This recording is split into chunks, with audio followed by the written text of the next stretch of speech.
still snow. So our driveway sort of goes down. So we woke up the morning after the cross and looked at ice. There's no way to car. So you gotta go dig it away. So yeah, mine's still there. It'll be there till this weather. They'll say it's gonna be in the 60s again, 70s. That's a chance. So Maybe don't. like trying to make a long story short. One of my outdoor faucets in front of my house is upside down. For some reason, they said it hadn't been burst, and they said that was the only way they could fix it without doing a major thing. So it actually points up. So I opened the outdoor faucets and let them drip. But it doesn't.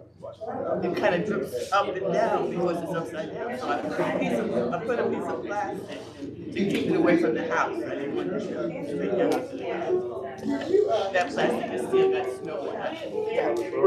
Because it's the front of my house. Oh, it's stuck. I took it off the faucet, but the plastic, I didn't get the plastic again. It's solid ice. Hopefully that whole area warms up. That's how I have it. So I have to buy it in the house. I don't think the answer is get on the sunny side.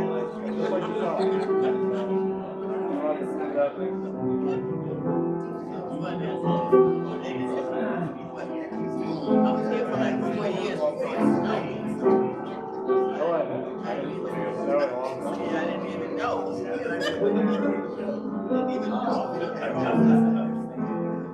Nice meeting you.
Good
Sit down with our lady. Oh, you doing all right? I'm just tired. I get off work.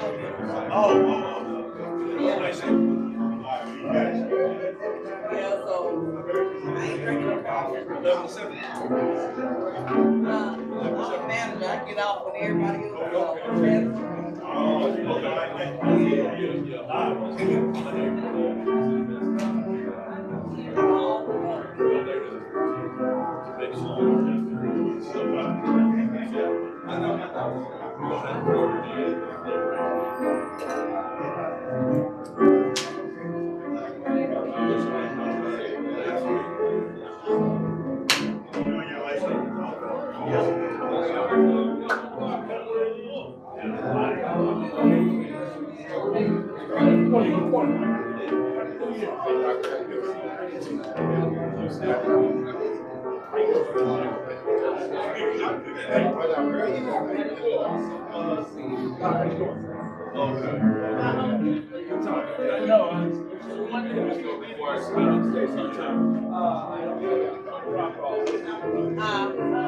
No, I'm just saying it to myself. I'm saying it out loud.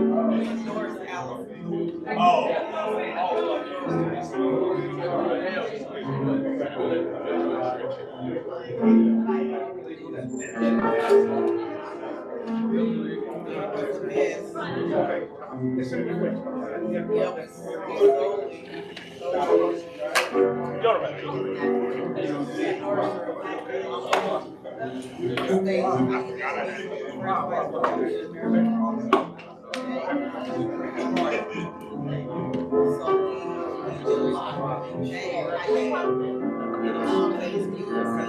What's up? How you doing, man? Thank you.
Hey, what's the rap? Hey, dear, how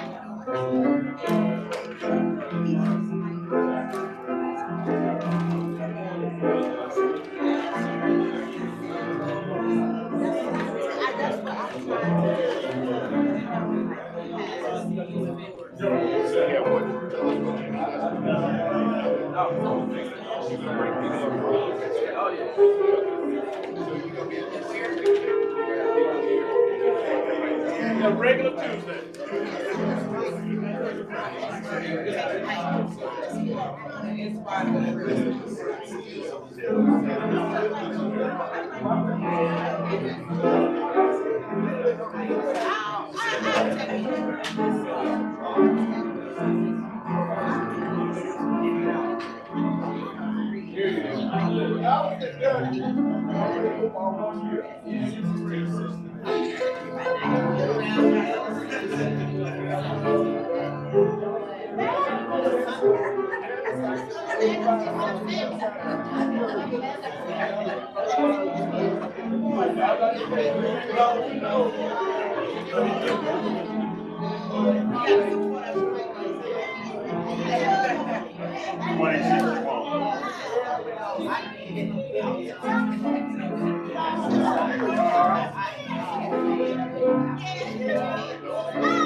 Miss Lee. Miss Lee. Down the bench. All right. We got a double header today. We got a lot of form to get to. Let's find our seats. Let's find our seats. Please, let's find our seats.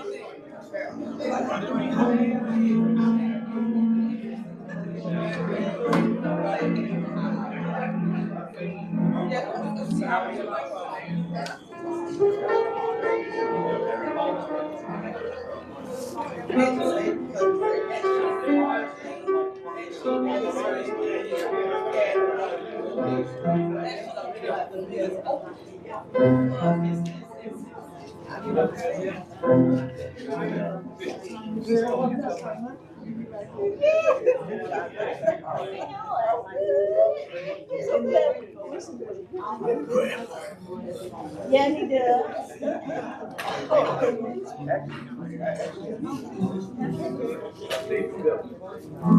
Mr. Brown. How you doing?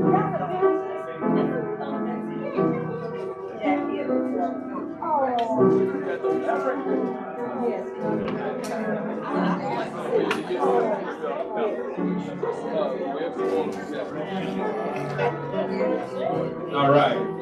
So, we got to make a room for David Miller.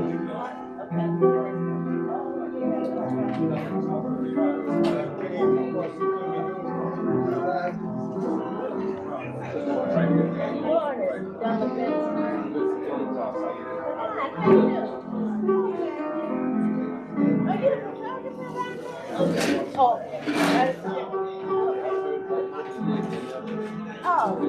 All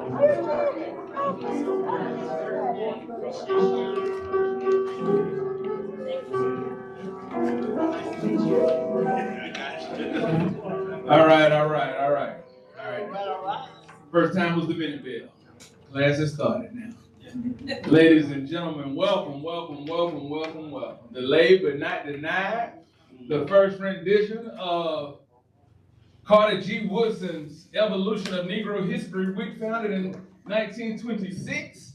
Today is a celebration within the scope of Black History Month, and we are having our first forum across town, where we speak to individuals who live the experience of integrating or desegregating a system.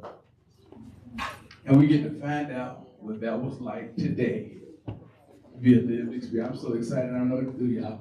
But my name is Winston Robinson. Again, welcome to another exciting installment of What the Streets Deem Big Time Tuesday at the Belmont Sarah Stevens Tuesday Morning Forum, located at 700 Parkwood Avenue. My name is Winston Robinson again. I am a facilitator among facilitators Ms. Laura McClellan, Ms. Carlenia Ivory Canty, Ms. Jackie Edwards Walton, Ms. Nathalie McElrath, our timekeeper, Ms. Mary Johnson, Mr. Shay Abdullah, Mr. Gary Young, Ms. Jasmine Wright, Mr. Robert Collins, Ms. Aretha Sherrill, our archivist and website editor, Steve Johnston, and a one-man house band, Dr. Thomas. Each Tuesday, our forum runs from 8:30 to 9:45 a.m. Special day today, double header, ending at 11. However, but now, regular forum, at 9:45, we pause from announcements from the audience. If you have an announcement and we're not able to get to you, announcements can be sent to Steve at sjohnston@tuesdayforumcharlotte.org. Oh, wonderful, perfect. And as our tradition, we're gonna ask, let's go with Mr. Rodney. Come on, lead us in prayer. I hate that, I'm so sorry. I survived many things years. I know that kind of pressure. I didn't mean to put that. I just realized I'm not. But I know you are a man about town, so I Pray for the nomination now. That's all right. Good morning, good morning. Let's go to the Lord in prayer. We say thank you, God, for our numerous blessings, for your love, for your grace, and for your mercy. We thank you for this opportunity to come together as a community, to be enlightened, to be informed, to be fed information about our history this month. We say thank you. We ask that this forum be productive, be informative, come in love, in peace, in your grace. We say thank you for everything that you bestowed upon us. Thank you for those that are presenting. Thank you for the information that we're about to receive, that we may take back into our communities and enlighten others. In Jesus' name we pray. Amen. Amen. Amen. Thank you. Thank you. You need to be a preacher now. And, such a sultry prayer too, isn't it? Man. The quiet storm of prayer. That was a nice voice. All right, if you have anyone with us for the first time today, I will come to you. Please give us your name. And thank you for joining. I'm James Whalen. I'm embarrassed it's my first time because I am a native Charlottean, but I live in Raleigh now. I'm an attorney and I'm running for the North Carolina Court of Appeals. I've got a thick stack of cards that I've been instructed to get rid of because I got to get rid of all of them by March 3rd. So I'd love to shake your hand afterwards and talk about the race. Thank you. I appreciate that, James.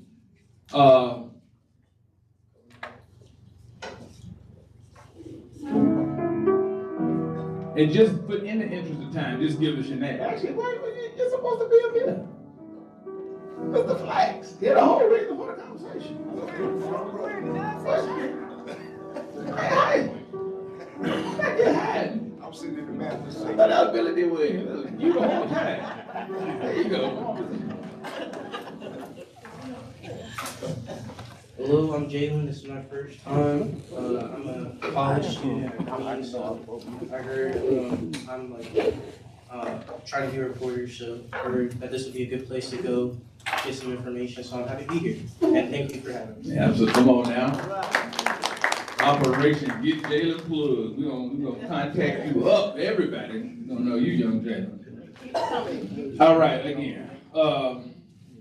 Thank you for joining us. Again, welcome to the Sarah Stevenson Tuesday Morning Forum. Today's conversation is about the individual lived experience of school desegregation. We have Ms. Mary Johnson. Everyone will introduce themselves.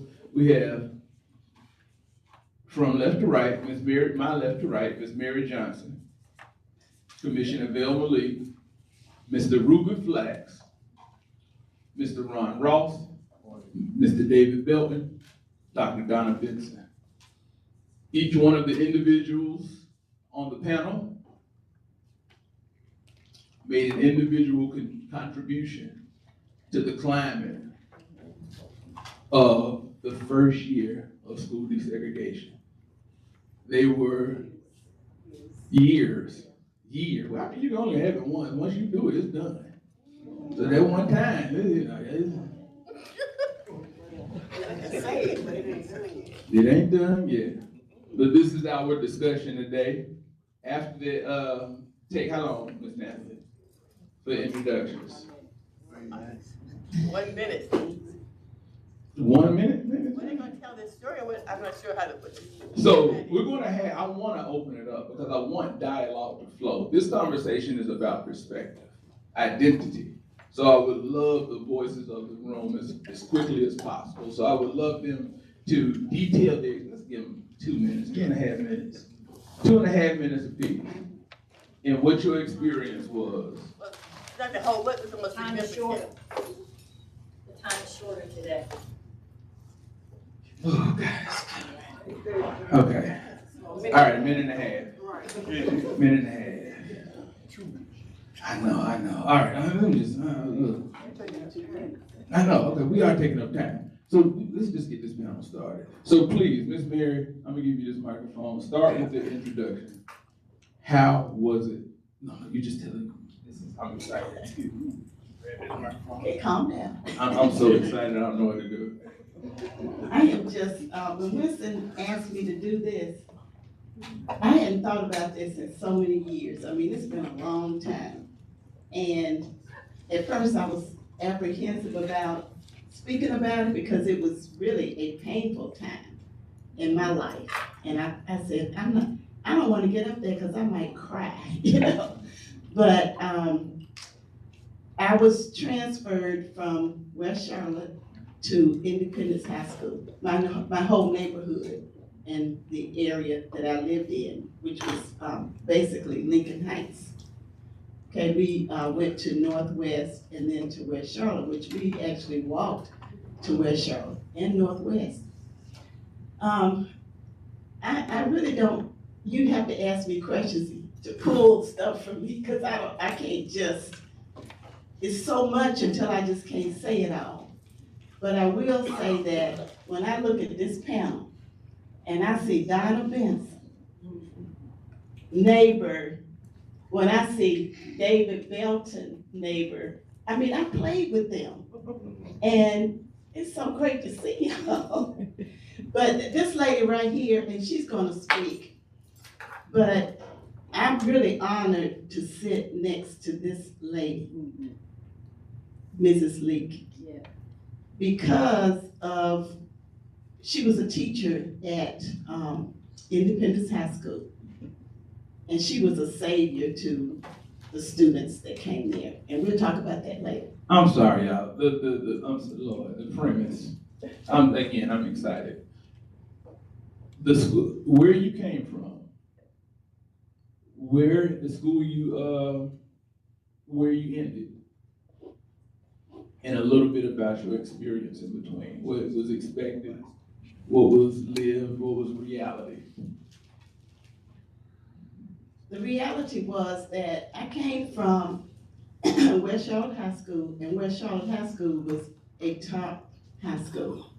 Okay, it was really a top high school. And most of the students that went to West Charlotte, their parents were educated. It was a real professional environment. And in my neighborhood, most of the people in my neighborhood, which was all African American, were either, it was like 2 high school principals, college professors, lawyers, engineers, people, real professional people. And that's the kind of the environment that I was in growing up. And when I got transferred to Independence, it was really a culture shock for me. Not because they were white students, but it was their perception of us. I don't know who told them all these lies, I would say, about Black people, because when I saw students out there crying because we were coming, they were crying and they were just really upset. So I'm like, why are they so upset about us coming? You know, and in a lot of ways, I was better than they were. You know, I mean, I had more lived experiences than they did. And I knew that, well, later on, I learned that they learned that from their parents. You know, their parents or their community had told them a lot of things about us that were not true. Okay. Thank you, Ms. Johnson. Started at West Charlotte, finished Independence. I'm good. Good morning to everybody. Good morning. Yeah, I'm just grateful to be here and to be a part of history. And to be a part of history. And the reason I say that, when I look and see the number of Black males sitting in a room, I feel that there is a future for us. And I'm grateful that you're here and that you're here for a reason and not just for a season. My experience in teaching at Independence was a great one because it gave me an opportunity to show that our children were smart, they had manners, they knew how to act, and they weren't wild. But what I found when I got there, that their students were the problems. And what worried me more than anything, to know that my children had to get up in the morning at 4 and 5 o'clock to come to a site where they were not welcome, because the principal was out front greeting the parents who were driving their children to school and shaking their hands. And my babies came to the back in the dark.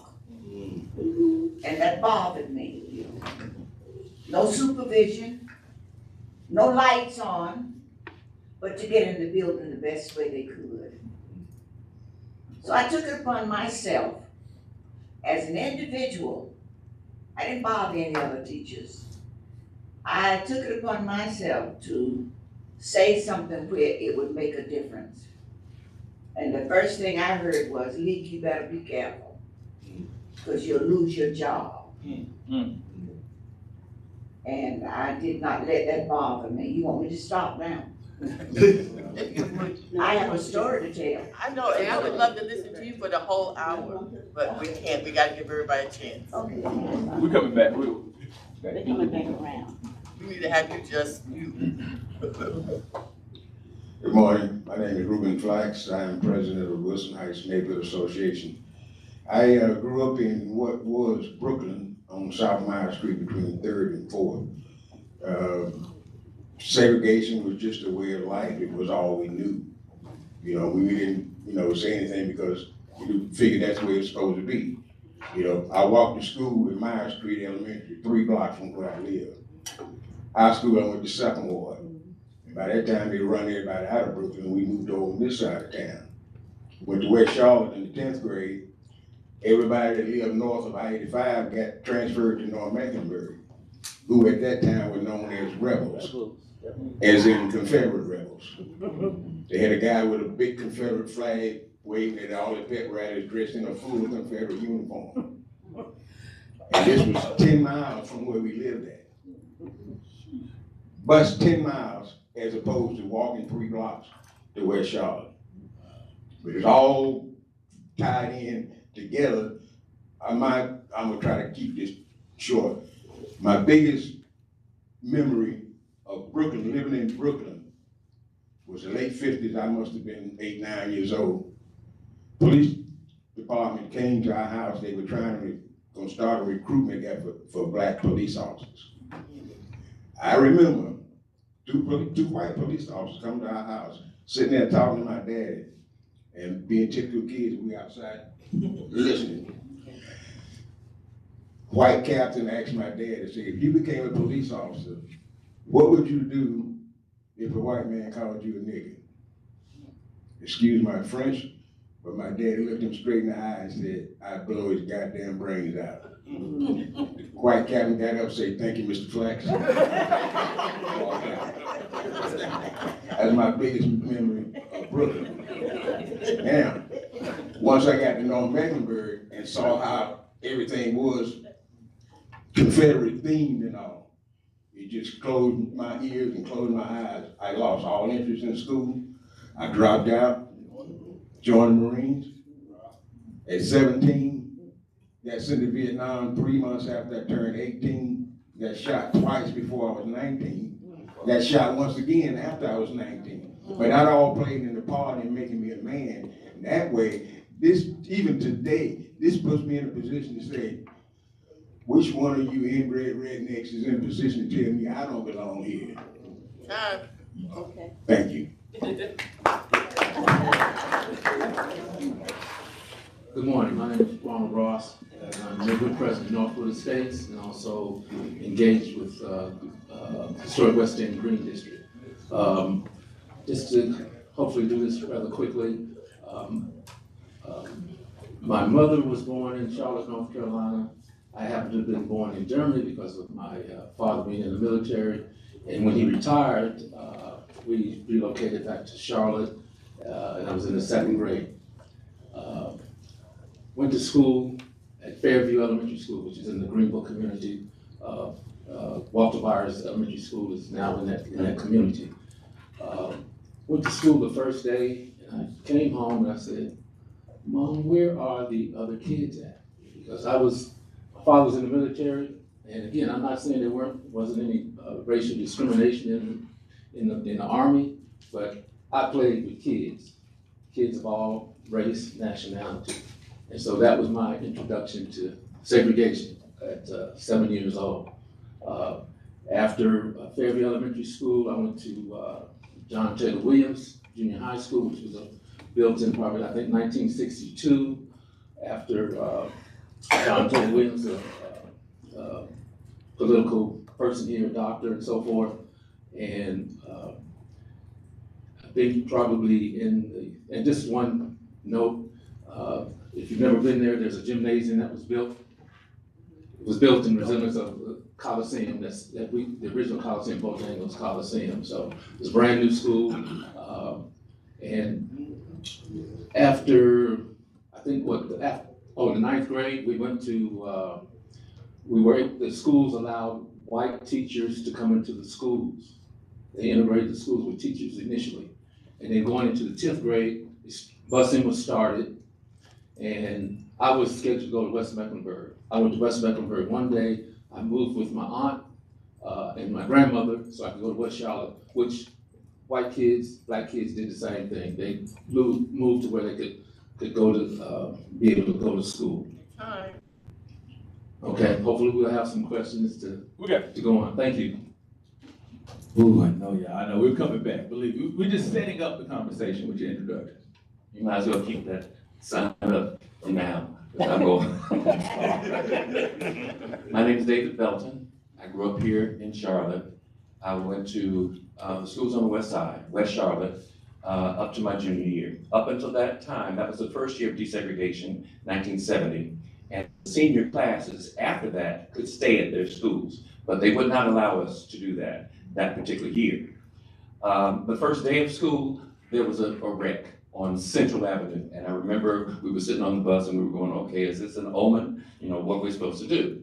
The first week, at Independence High School, which was 14 miles away. And Mrs. Lee was there. Donna was on this class, and there were 2 more people at least that were on that bus. When we got there, they had a pep rally, and the cheerleaders had an order. Didn't know this, but they said their little cheer, and us from West Charlotte went, okay. We started a cheer from the audience, and they looked at us and smiled, and then they went back to their agenda. They did a cheer, and so then we came back with, up above my head, I see trouble in the air. A pin dropped. Up above my head, I see trouble in the air. They started leaving. They thought we were getting ready to riot. They were scared. They never got to the part where there must be a patriot somewhere up above mine. They never got there. So it was a mixed bag. Independence was a new school.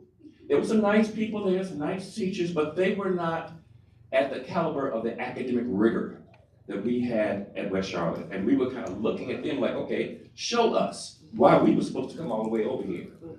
And there was a cold environment. You had to get it. Thank you. You had to get it for yourself or not. And we let them know when they were pushing buttons. So I'll stop there. Thank you. Good morning. I am Donna Benson, and I grew up here in Charlotte. And like 3 of the other panelists, I too went from West Charlotte to Independence. So there, some of our experiences are going to be similar, and some are going to be different. After I graduated from Independence, I went on and finished up at, with a PhD from Duke in 1992.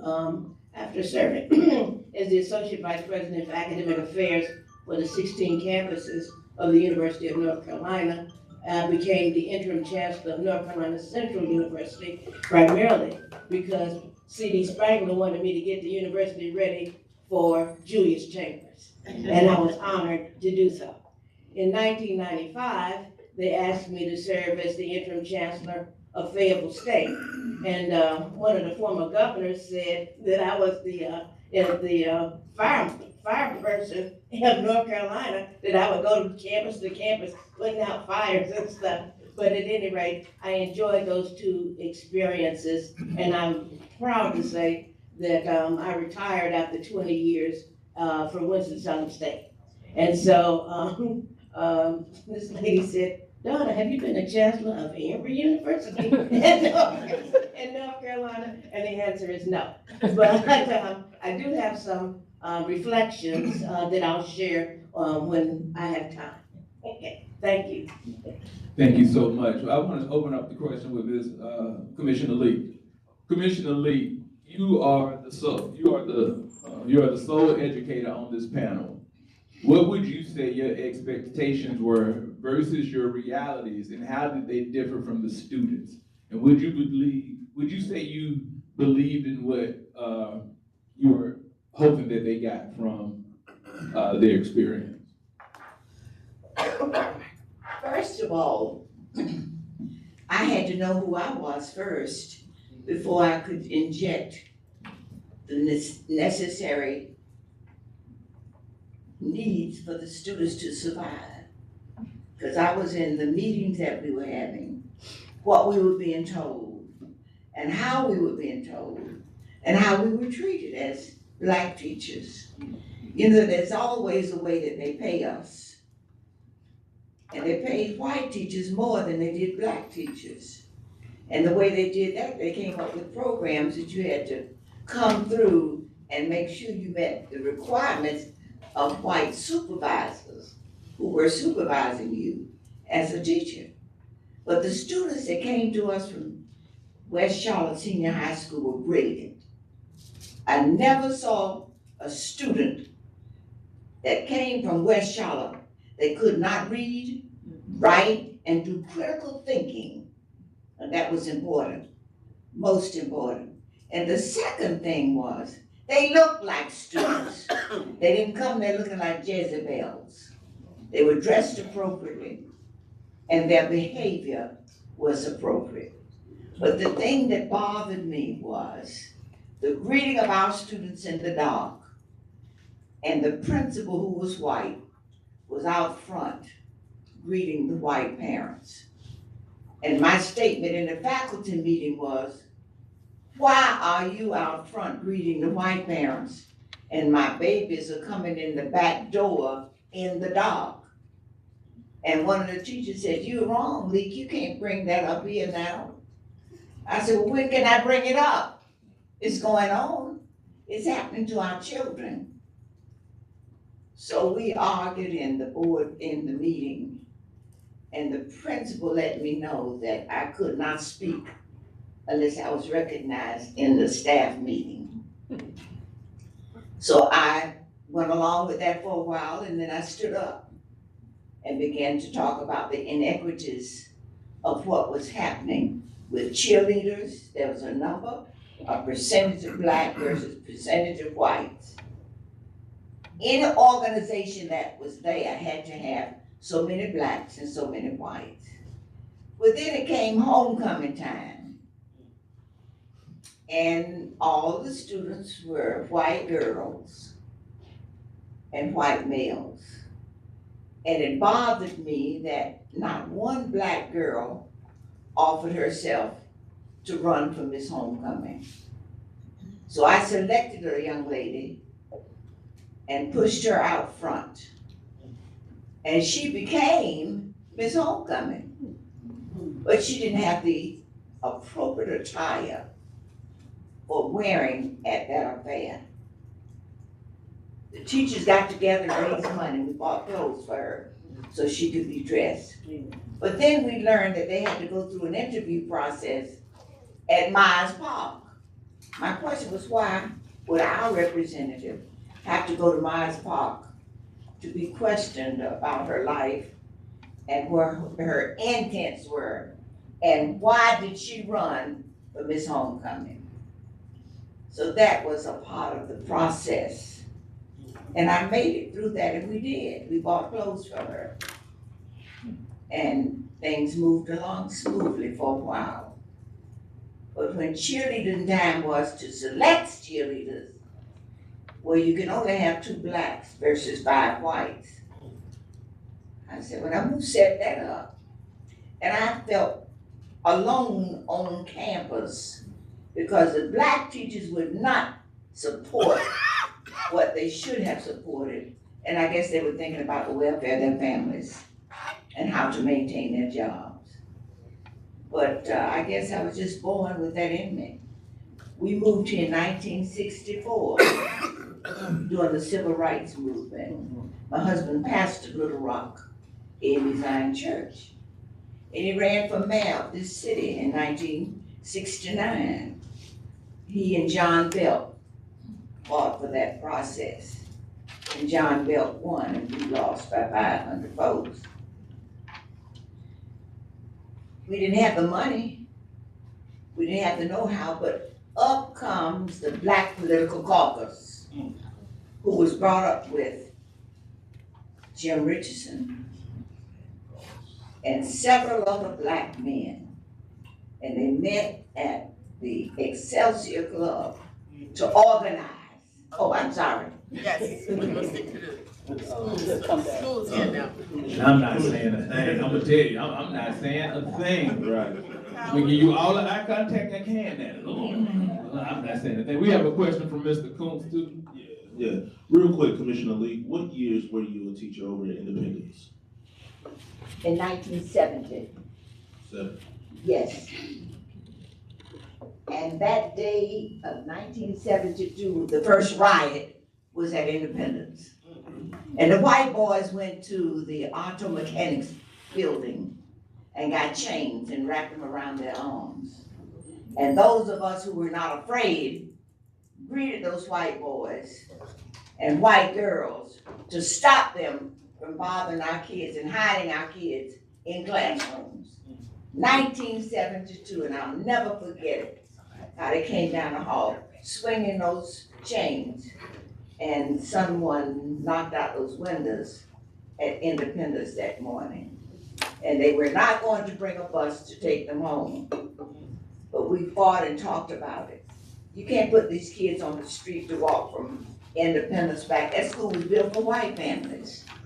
We weren't gonna put them on the streets. So they did get buses to move those children off to campus and to get home. But I have plenty more to tell you now. Oh, we know, we know. Mr. Combs? Jesus. Did I I don't answer, know who to did I start. answer your question? All right. In 1970, I happened to have been a reporter at WBTV News, so a lot of the stuff y'all talking about we covered. And I remember that the ratio was 70-30, that things were to be on 70-30, white, black. And that's how you ended up with 2 cheerleaders out of 7 and so forth and so on. So my question is in regards to busing and that whole busing issue. There were white kids bused as well. And, but did any of you have any particular reflections of how the white kids felt about being bused early in the morning to get to West Charlotte and to, well, West Charlotte was the only black high school at the time. So, what was your recollections to those kids? Do you have any connections with them? Well, the black kids walked out of West Charlotte and refused to sit there and listen to Julius Chambers talking about integration. Do you remember that? Yeah, the kids walked away. But their parents made sure that they came back to school.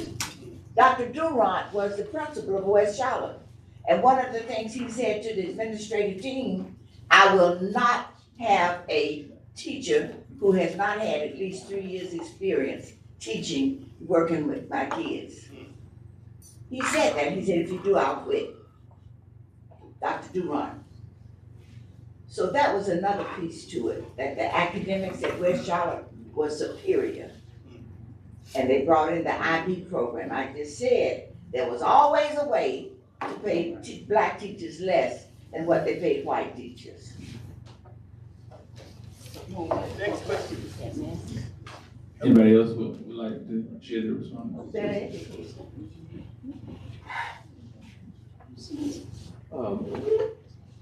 Hello. That was not on. Green light. Green light. So, in 1970, and at that time, Gershon Stroud was our principal in West Charlotte. And as mentioned, on that first day, all hell broke loose, basically. Mind you, we did not have cell phones at that time, but word got around to each and every school some kind of way. Unfortunately, some white girls' hairs got caught on fire. Just different things. Again, the white kids didn't want to come to West Charlotte, and we didn't want them to come to West Charlotte. So that was the real initial problem with that. But as the school year progressed, I like to say black people can get along with everybody. So they began to see that we were just as good and qualified as they were.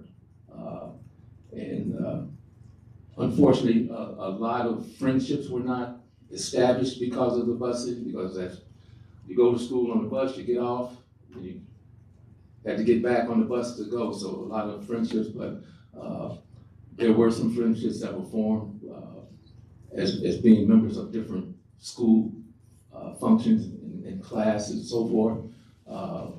And I played basketball, I'm 5'8", and I started in the 10th grade. I was one of the few at that time, along with my brother, that started varsity basketball in the 10th grade, 11th grade, and 12th grade, all 3 years. So I got myself on the back for that. But that was where my biggest memories of the bad side of it. I do remember one time after a football game, on Freedom Drive, which there is still a McDonald's located on Freedom Drive.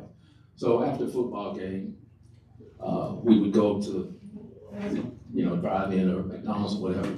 And I remember there was an accumulation of guys. We were just standing there talking, and they had a police guard there.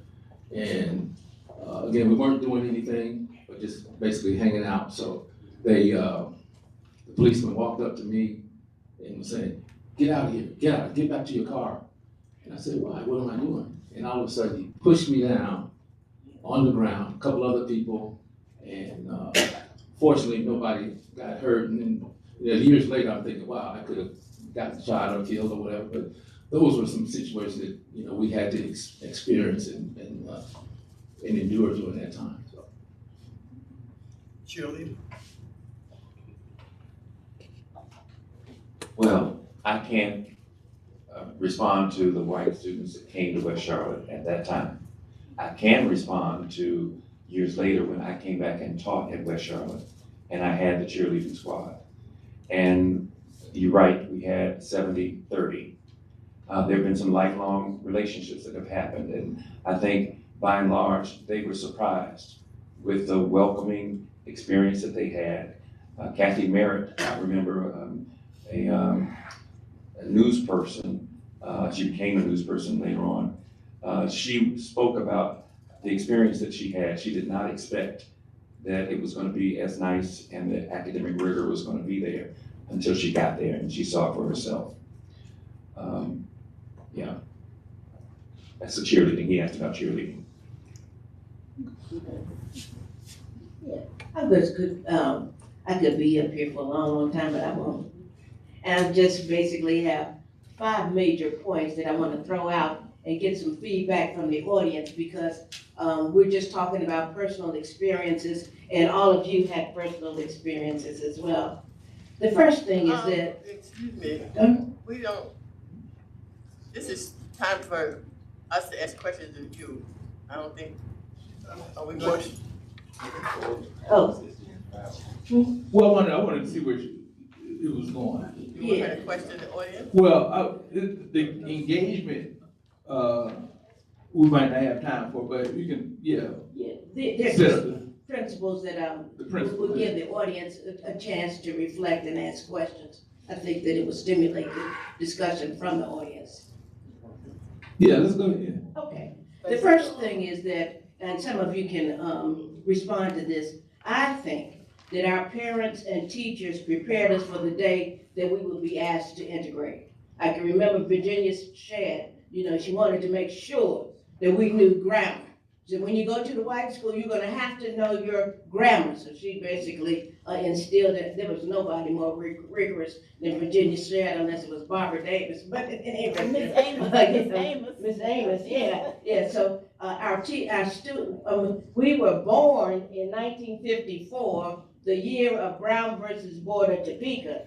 Dorothy Counts, our heroine, tried to integrate in 1957, but we did not integrate. Charlotte Mecklenburg, make no mistake about it, Mrs. Lee, was recalcitrant.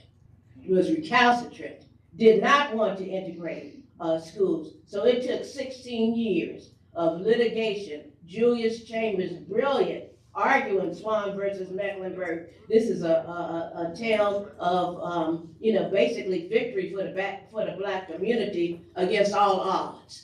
And so that was the first one. The second thing is that we loved West Charlotte. West Charlotte, we loved Second Ward. It's almost like if you go to North Carolina A&T State or North Carolina Central, or even the community embraced West Charlotte. Everybody was ready to see the high-stepping lion. So that was number 2. My third point is, although integration was meaningful, many parents and students felt that the black community was asked to bear the burden of integration. And so, to a certain extent, we were fodder. To a certain extent, we were guinea pigs. We got on the bus at 6:30 a.m. We rode 14 miles. 4 high schools were closer to our neighborhoods than Independence. But here we are. And I remember a film crew from New York came and said, "Why didn't you have as many riots at Independence?" And so we said we were sleepy. But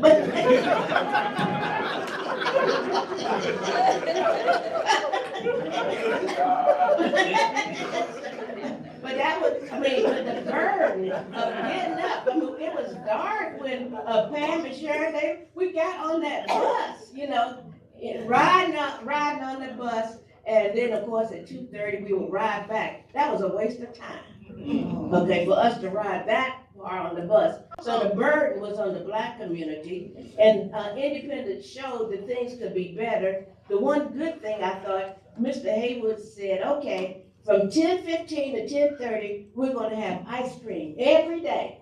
And we thought that was so exciting. We would have ice cream sandwiches, but that gave us a chance to meet people and speak to our friends. So that was a good idea at Independence. But the fifth point is major. And that is this: the legacy of West Charlotte is that it served as a vibrant model of best practices in high school education. First and foremost, most of the teachers had master's degrees and were highly qualified. The synergy of that collective group of highly competent teachers meant that the expectations for student achievement were very, very high. And so those were two of the practices that made West Charlotte not just a high school, but a Mecca, a Chicago, you know, an example of best practices in high school education. Dr. Donna Benson, Chautauqua. Well, concentrate. And every school but the one in which you were the professor, the Winston-Salem State University. My alma mater, I don't know. Ms. Mary, go ahead. Okay, I do want to say this. I want to just piggyback on Donna when she talked about the qualification of the teachers. Those teachers had master's degrees. And just so anybody that really don't know the history, that Black teachers at the time could not get a master's degree in the University of North Carolina system. So most of those teachers, and most of them have passed on, received their masters from New York University, Boston University, Ohio State. They received, that's where they received their masters. I know my father received his from New York University, along with a lot of other African Americans.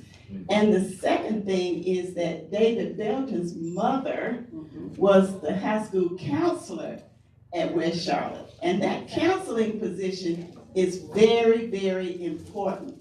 That person can make you or break you. And Mrs. Belton, she made a whole lot of people. I mean, it was like, it wasn't if you were going to college, it was like, she had the college picked out for you. Okay, but she was just amazing. She was really amazing. Every child in that school, she touched. So, okay, David. Keep the microphone to your mouth. We have a streaming audience, so we got to hear you. Can I say one more thing before David? Okay, I just want to say one thing. You talked about cheerleaders. Well, I wasn't a cheerleader, but I was a majorette. I know. At West Charlotte. Oh. So my cousin and I, we were both majorettes at West Charlotte, and we both got sent to Independence. Well, it was the biggest fight. You would not believe what our parents had to go through for us to be majorettes at Independence. Even though they had that 70-30, it was not 70-30. They met, the cheerleaders' mothers had a fit. I mean, not the cheerleaders, but the majorettes. And they finally decided that one of us could do it. And so they chose me first. So I was the first one. And then the next year, my cousin could do it. But it was not 70-30. I mean, it was, and I'm trying to figure out, how did I get bold enough to even do it? I don't know. Somebody asked me now, I'd say no. Pretty big. Had to fight that hard just to march core style. Man. That's right. You left West Charlotte. Let me say this. Parents then knew the value of education. It was not a question as to whether you were or were not going to school. You went to school because we had to have an education to be successful. And we don't have that drive today. That drive is gone. And we must recapture that process if we're gonna survive as a people. I'm saying that educated parents made sure, and the counselors made sure that every child that was in that school was going to go to college. Or either you could have a trade. At those high schools, we had hairdressing, we had auto mechanics, and we had a lot of vocational courses and plumbing. But when Robinson came along, he took all of that away and put them in the not the middle school, but in the college, junior colleges. So they would have students.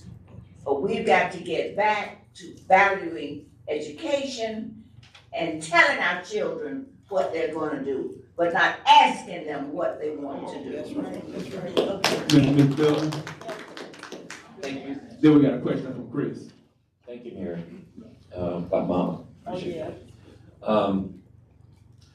When I was in the 3rd grade is when I learned that my aunt and uncle are the ones who started Brown versus Board of Ed. And that was, they're from Clarendon County, South Carolina. You may remember the Courage exhibit. And I remember when my father told me this, I could not understand what happened, with their house being burned down and whatnot. But I realized maybe this was my purpose. Maybe this was something I was supposed to work on for the rest of my life. It crossed my mind, I remember that. And so when Mr. Chambers came to West Charlotte and in a panel discussion to discuss, okay, look, we are going to have 70% of all the schools to be white and 30% Black. It occurred to us that 70% of us were not going to be in the seats at West Charlotte. And that's when there was an explosion of people leaving, having a riot, so to speak, at West Charlotte. And so I realized at that point that this integration, but really it was desegregation, had come to my lap. And so we went over to Independence, and other people went to Garinger, North Meck, whatnot. But we knew who we were. We were not going to assimilate. And I think that's what they expected. We were going to say, okay, look, we know where we came from and we're going to take it up further. And if you try to be unfair, we're going to call it out. And that's what we did. Thank you. Chris?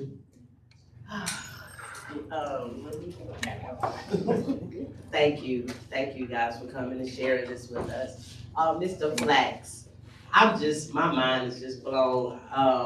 You said that you dropped out and went to Vietnam. Like, to me, that's just like you would rather, well, not necessarily rather, but like the decision to drop out and go to Vietnam. Can you, and was that a decision made by others? Like, I just never. If y'all don't know, this is my sister, Mr. Flax. I asked that question verbatim. That is the reason we're having this conversation. After the Wiener meeting, I said, you rather drop out and go to Nam than finish it? But I literally asked the same question verbatim. Well, it was kind of a double reason for me.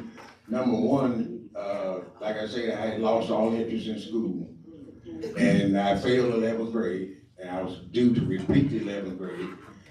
And my aunt lived in Asheville, and my mother decided, my dad had died the year before, my mother decided that she would send me to Asheville to live with my aunt so I could go to Stevens Lee High School rather than be back at North Meck with all my friends a year ahead of me. So my older brother had joined the Marines, and so I figured the best thing for me to do was just get away because all my friends were either getting killed or getting locked up.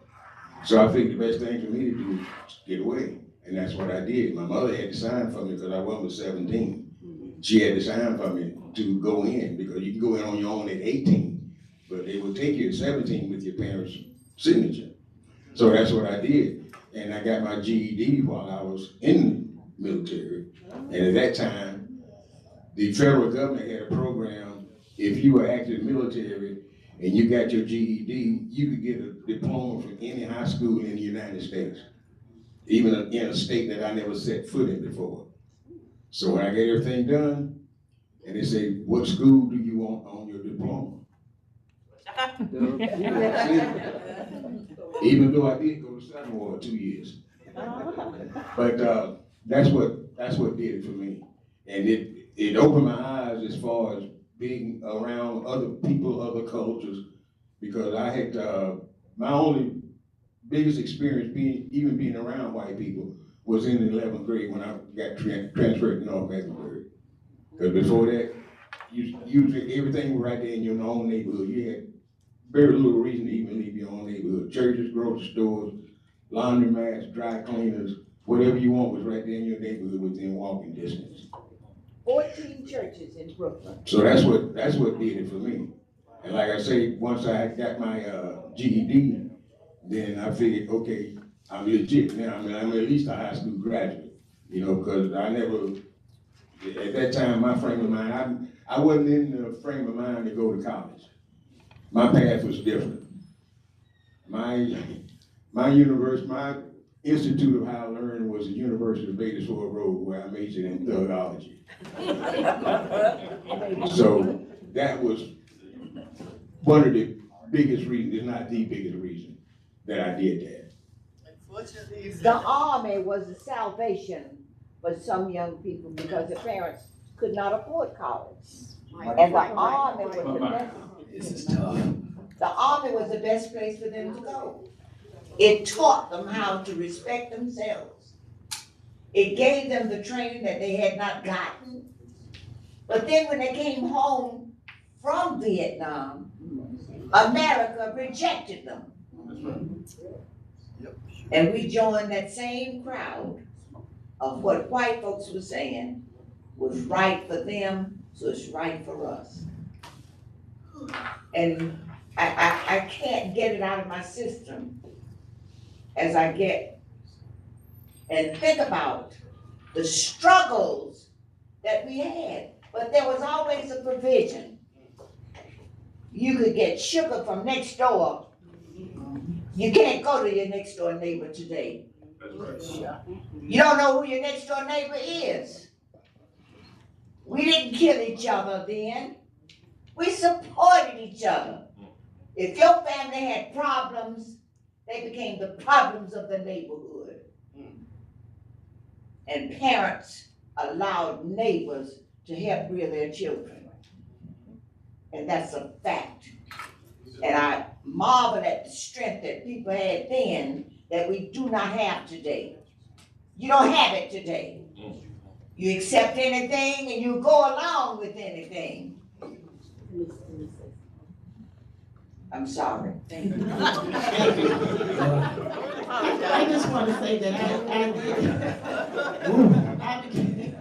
I became a teacher, and I eventually went to central office as a curriculum specialist. But I just want to say that it really hurts my heart to see how our children are behaving in our schools now. It just hurts my heart. Right now, I'm a part-time truancy mediator, and I work with parents and students and social workers about students who are staying out of school. And I just wish that these children knew the struggle that we went through, that we were the guinea pigs of all of this. I wish they could understand that education is the way out. But I don't know what else to do. Mr. Lilly. Let me say this. Education for black folks and the church was salvation. We've left the church. You don't go to church anymore. And if you do, you go to an integrated church. So you've forgotten who you are. Look in the mirror. You're still who you were 40 years ago. But what have we produced along this road as we look at what has happened to the Black Caucus? It's not serving the purpose for which it was founded. Right. It was founded so that black Democrats could get elected. Right. And only one candidate would run. Now everybody in the world wanna run now. Mr. Lilly. Don't tell me what to talk about. That's right, Miss Lady. I tried this answer. Mr. Lilly. Mr. Lilly. Mary, you wanna sit over here? From what I'm hearing, all of y'all went to West Charlotte in the 70s. I graduated from Delhi in 65, so we were big time rivalries back during that time. So Ms. Lee, thank you because you taught both of our children, and fortunately, they can take care of me more than me take care of them now as a result. But my question to you is that, were there any major issues that you had to face as trying to get the Black teachers to understand even more what you were seeing? And what kind of challenges did you face with that? Did you not hear me say that my babies came in the back in the dark off of a bus, and I stood up in the faculty meeting and questioned why the principal was not greeting my Black kids in the back? I don't know where I got that strength from, but I think about it today, that I could have lost my job, could have been isolated, but I had that drive to keep doing what I was doing. I couldn't stop, because I wanted my children to be successful. So that's, the Black teachers stood there and listened to what I said, but they didn't join the crowd. They didn't join the crowd, but they didn't fight me. They didn't try to stop me. They only said, you better be careful, you'll lose your job. But my thing was, I'm gonna eat anyway. I don't know where that came from. I guess listening to the seniors talk. Remember, children could listen, but they couldn't talk. And we heard them talk about and planning and plotting how things would happen in the neighborhood. You don't do that today. Because we fight each other. We dislike each other. Well, we're killing each other. When people are killing babies, something is wrong with it. Thank you. So the Black people better get together. Then we won't have any more people, because they're killing all the men and male babies. Thank you. Thank you so much, Commissioner. We have another question that people want to get to you. Go ahead, Gary. All right, I always say that Charlotte is one of the most economically segregated cities in the country, even to this day. Our lowest AMI zip code is 5 miles from our highest. Swan versus Board of Education created busing to curb that. In today's school system, we pretty much have segregation based on economics. Do you think that it would be viable to revisit Swan versus Board of Education to bring back a system that makes attending schools more equitable across the board rather than the segregated makeup we have now? Schools are already segregated. We need to, well, first, who are you directing this question? That could be for anybody. Okay, so. Look, that was my point. The schools are segregated now. David. Give it to the PhD. Yeah, Dr. Benson, Mr. Oh, now, And by the way, it's the same panel for the next session too. So again, because they have experiences in each arena. But again, if you have to leave, Mr. Aaron. yeah, I don't know. Speak on the mic, Dr. Benson. We need it for the streaming audience. Yeah, I don't know about revisiting Swan, but we have attorneys in the audience. There's Attorney Pam Hunter. Pam, do you think, it's like regifting, do you think that we should revisit Swan versus Board of Education? And would it make a difference? I don't. I think that. Just a minute. Whoa. Integration has killed us. Issue really needs to be researched, but I think that if the spirit of Swan were followed, you may not necessarily have to revisit it, but you understand that the way law works, you can never predict the outcome of what a decision will ultimately unfold to be and the damage that it can do. For instance, you remember the 3 strikes, you're out situation that started. And if you think about it, it was really the Congressional Black Caucus that supported that. because of all of the drugs selling and the lives that were lost and the damage that was doing to the Black community.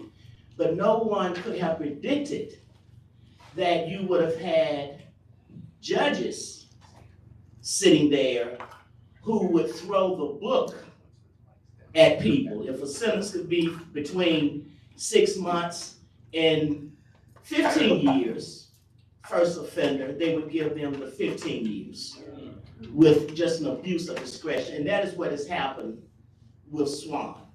But also, remember this, the white population was against Swan from the beginning, and they never stopped fighting Swan. That busing issue just stayed in Charlotte, stayed, and it has never truly gone away. So it's the execution of it more so than the decision. Thank you. Well, I had a mic. I just want to say this. I've been trying to mic for 1 minute. Ms. Lee, I want to thank you personally. Yeah. I was a student at Independence, of course, when you were there, and everything that you've said about how you wrapped your arms around the Black students is absolutely true. It is true. And you don't know how much it meant to see you smiling at us and speaking at us. And I believe, if I remember correctly, David and Donna correct me, but seems like I remember that in your classroom, you all would pop popcorn some days, and we would go in there and there'd be popcorn. It was just so settling to the soul. Yeah. You and Miss Hawkins and Mr. Russo. Yeah. And all of the teachers there that were Black. And they look like teachers. That's right. They dress like teachers. They dress like teachers. And the other thing about it, we need to give the Black teachers at those schools credit for what they did to try to make the transition more tolerable for the Black students. Thank you so much. Thank you, Ms. Hunter. Again, the rules are relaxed for Black History Month program. Y'all know we stick to a very rigorous system here at the Tuesday Morning Forum. However, again, this is such a moment of history. We'll allow a little wiggle room. So now we have Jasmine. Oh, I'm sorry, Rob. So my question is this. I know we could find 800 things that we were unhappy about. Can maybe 2 or 3 of you tell me your fondest memory of that time?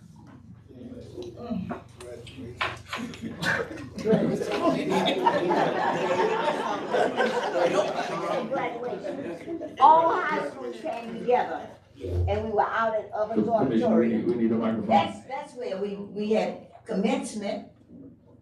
All high schools did their graduation together. And we had preachers who preached, and we had respectful programs, and we don't do that today. We just don't do it today. We act like we're scared to get together.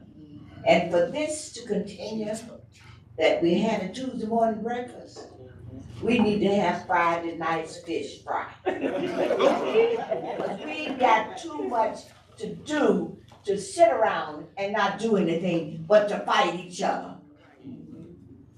We don't have to agree, we can disagree, but not become disagreeable. And I get upset with my women when they degrade our Black men. I listen on the radio. I talked to a young, not radio, TV. I was talking to a young lady just the other day, 3 children, 3 girls, and she and her husband are divorced. So she said, I'm taking care of these kids right by myself. I said, you're taking care of your 3 girls? Yes. I said, well, what happens during the summer? They go spend the summer with their father. I said, but you told me you took care of them. Right. But the father has some relationship with those children during the summer and during the winter. We do a job on you as Black men. And I say it everywhere I go. And we've got to embrace our men and our women and our girls and our boys if we're going to survive. And let them understand the value of education. 3rd graders right here in Mecklenburg County today, Black boys cannot read and write and do arithmetic. and we sitting around thinking school is wonderful. It's not. The white girl on the board and I almost fought one morning talking about education, and she's a Hispanic. I said, y'all come across the water and get educated better than we do. We right here born. So we've got to do a better job. And we've got to not degrade each other, but to lift each other up. And don't forget where you came from. Don't forget where you came from. Go back to the neighborhood. Talk to the people. And people move here from everywhere. 100 and some people a day. When the Republicans closed the mental health hospitals 20 years ago, we said absolutely nothing. We did nothing. And I say to our politicians today, hold us accountable.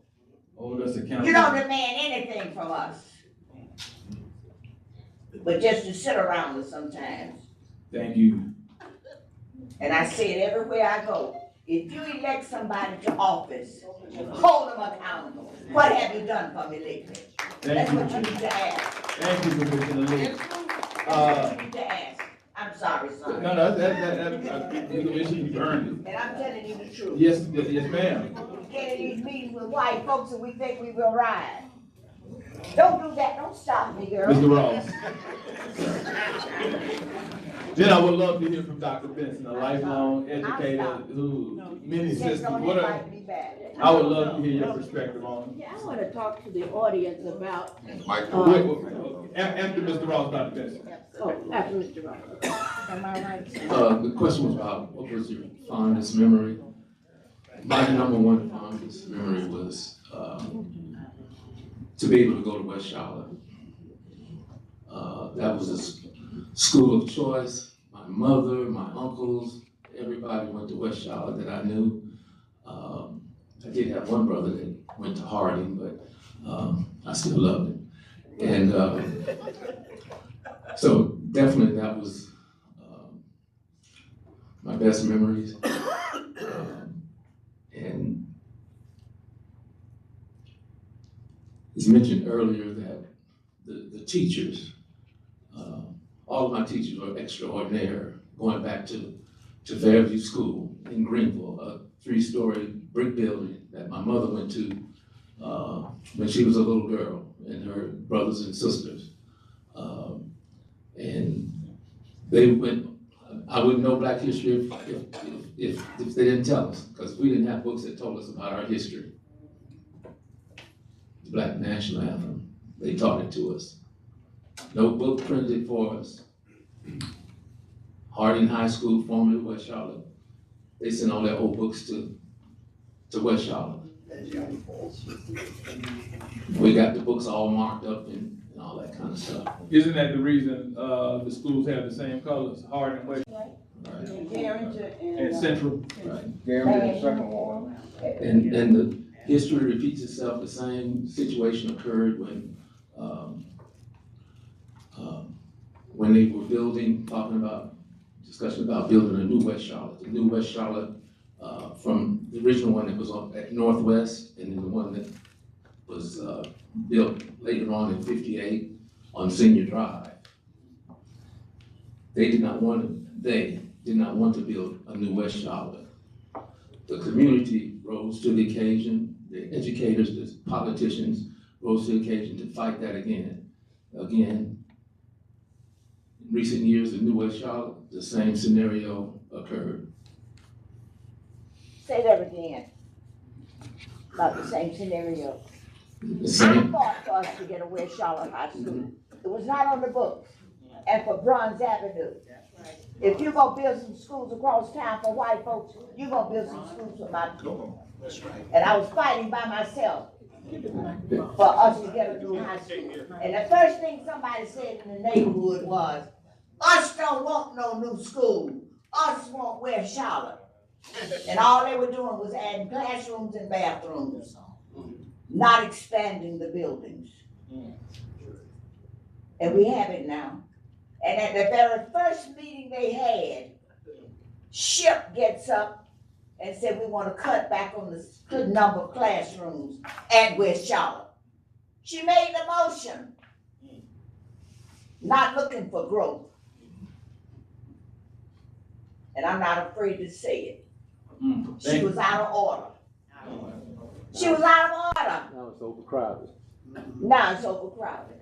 Dr. Benson, going back to that question, what are some of those memories? Well, I think that the benefit was that we were, first of all, as I said, our parents and our teachers prepared us, probably over-prepared us for when we went to integrated schools.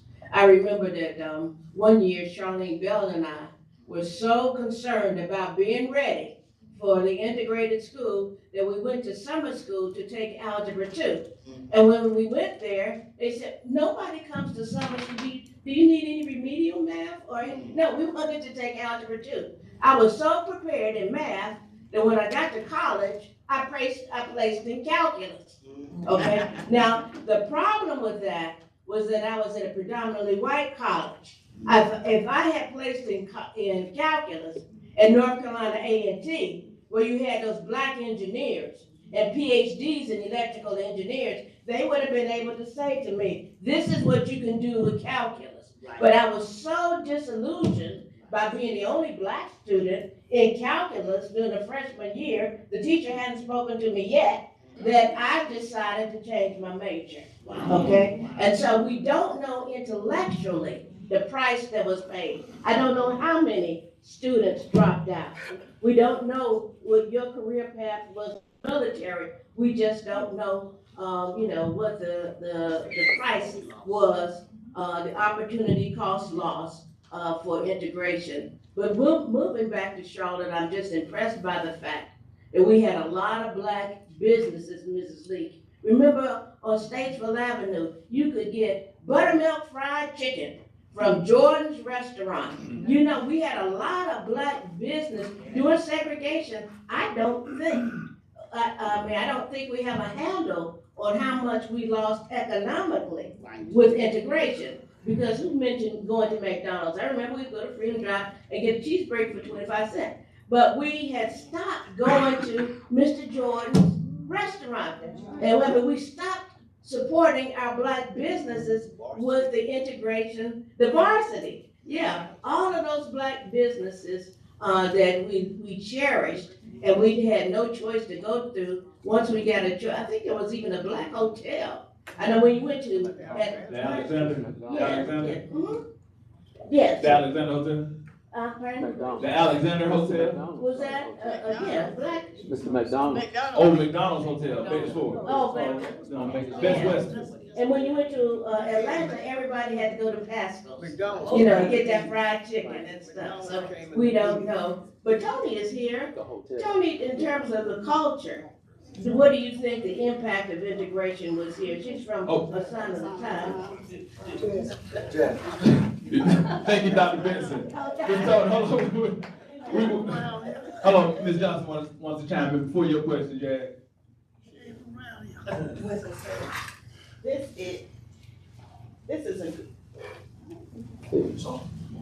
is a great conversation. This is a great conversation, but I gotta go to work. So I hate to leave, I really, really hate to leave, but I really do need to get there. So I just wanna say that I can't say enough about Miss Lee, I just can't, because she was truly a savior to us as independents. She saved a whole lot of students. She really, really did. She saved a whole lot of students. So I just want to thank you publicly. Thank you so much, Ms. Mary. I appreciate your perspective. So again, the conversation is also about displacement.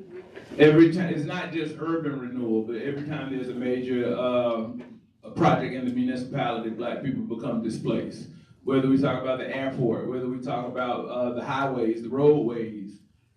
The thing is, a lot of those communities we overlook because they don't have an identifiable name. They don't have the Brooklyn, You know, again, as my father says, over there by Kathy Road, that's the neighborhood. That's a collection of black people and churches and institutions in the space, even though it might not be chartered. There's an organization, Pop's Passion, that has a skeet shooting fundraiser in Waxhaw. And on the way out there taking Providence Road, I remember passing like 3 or 4 small black churches amongst, you know, $10 million houses. And those small black churches are indication that black communities were in these spaces. So how many of those black communities, again, just overlooked, forgotten, been erased? How many people in Charlotte today under the age of 50 know about Dixie or the Black Legacy at Steel Creek, where Plato Price was? So what are some of those areas where you know black people existed that might not have the branding as a Brooklyn? Like where our father, where the South End now, the neighborhood, down there by Piedmont Supermarket. It is not a community name, but it's just a collection of black people living together. So that is the other topic, which is supposed to be hour 2. And we do have until 11 o'clock. If you have to excuse yourself, please feel free. But we can kind of weave between the 2 conversations because Mr. Flax also, boy, the system is out to get Mr. Flax. Because Mr. Flax was not only displaced out of Brooklyn, he then moved to Greenville and was displaced for a second time. For us, again, to have the municipal. So when he says, I majored in thugology on Bettisford Road, look at how his life was disturbed. I never lived in Greenwood. Where was the was the 4th ward, 1st ward? Then you moved from Brooklyn? From Brooklyn.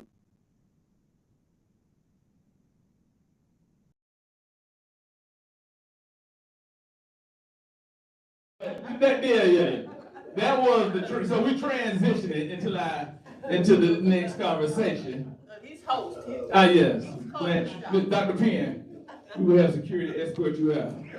But our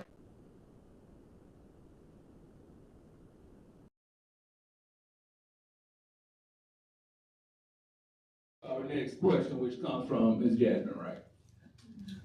You kind of already hinted at what I was trying to get at, Winston. So I guess in a sense, I'm gonna ask you all, and I'm thinking about you, about how everything, all the black businesses, pretty much went away. I was wondering if you can reflect on the fact that majority, and this is just from my recollection of history, majority of those Green Book locations for Charlotte, North Carolina are gone. So I was gonna ask if you can reflect on, and what you all, like I said, y'all kind of already had started, you can reflect on your experience thinking about those businesses now to today and thinking about the expansion of I-77 and all the other forms of renewal that's happening. How do you think that impacted you all from today to now?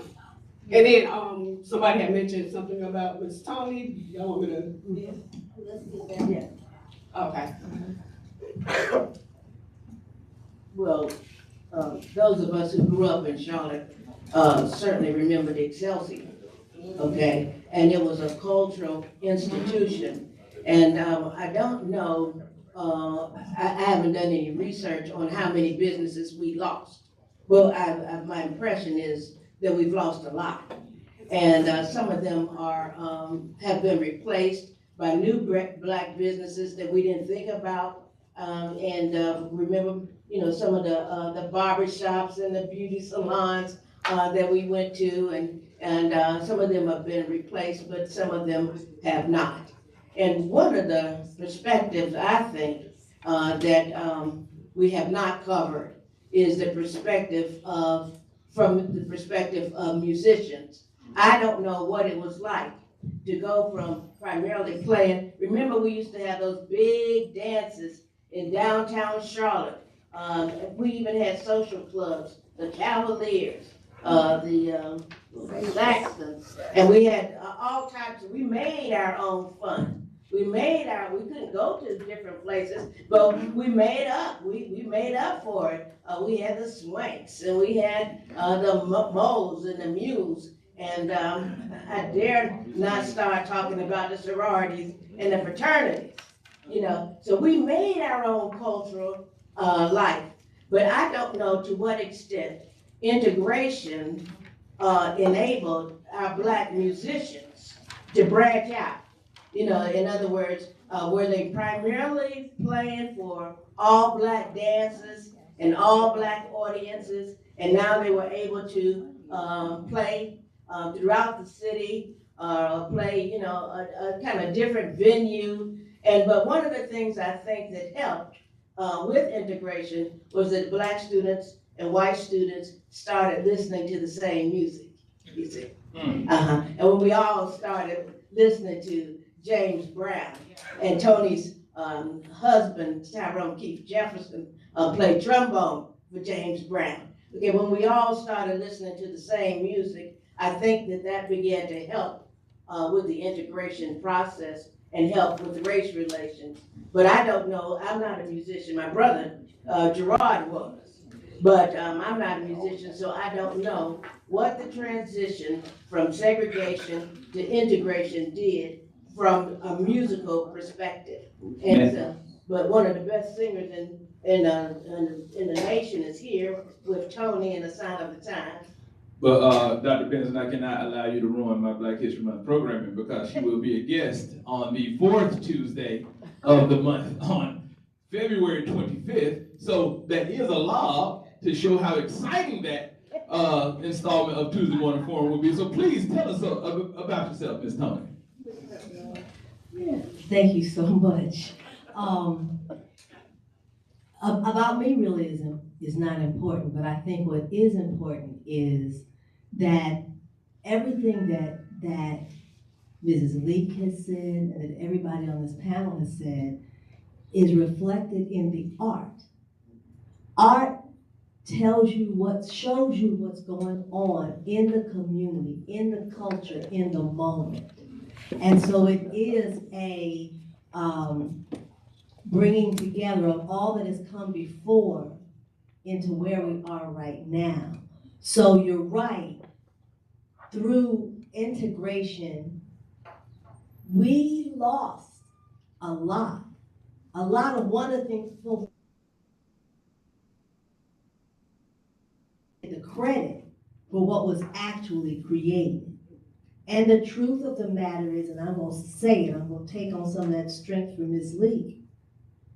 Black musicians as a whole, I'm not talking about some individuals, but Black musicians as a whole, even today, are not compensated, even in this community, the same way some of my white counterparts are. That's just fact. You know, I can tout my husband and his resume, but when it's time to sell us to certain venues, I know some venues that will say they're not hiring us.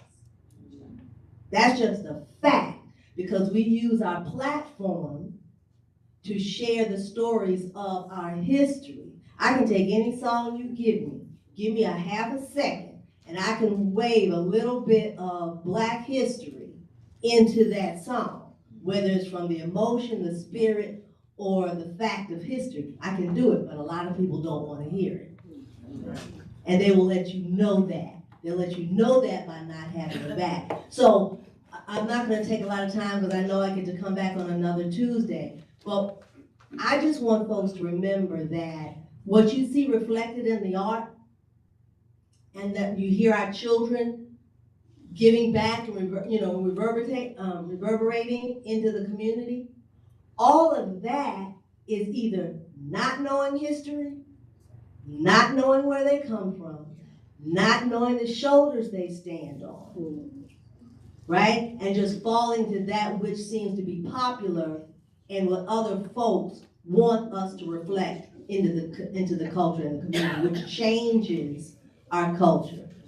But, so I'll stop there. So you're right, we have paid a cost, but as old folks say, since I'm one of them now, but we still here. Thank you so much, Ms. Tybers. Please pass that mic forward to Dr. Tommy Walker. Also, you can cut and paste musician with anything in blackness. We don't get as much money.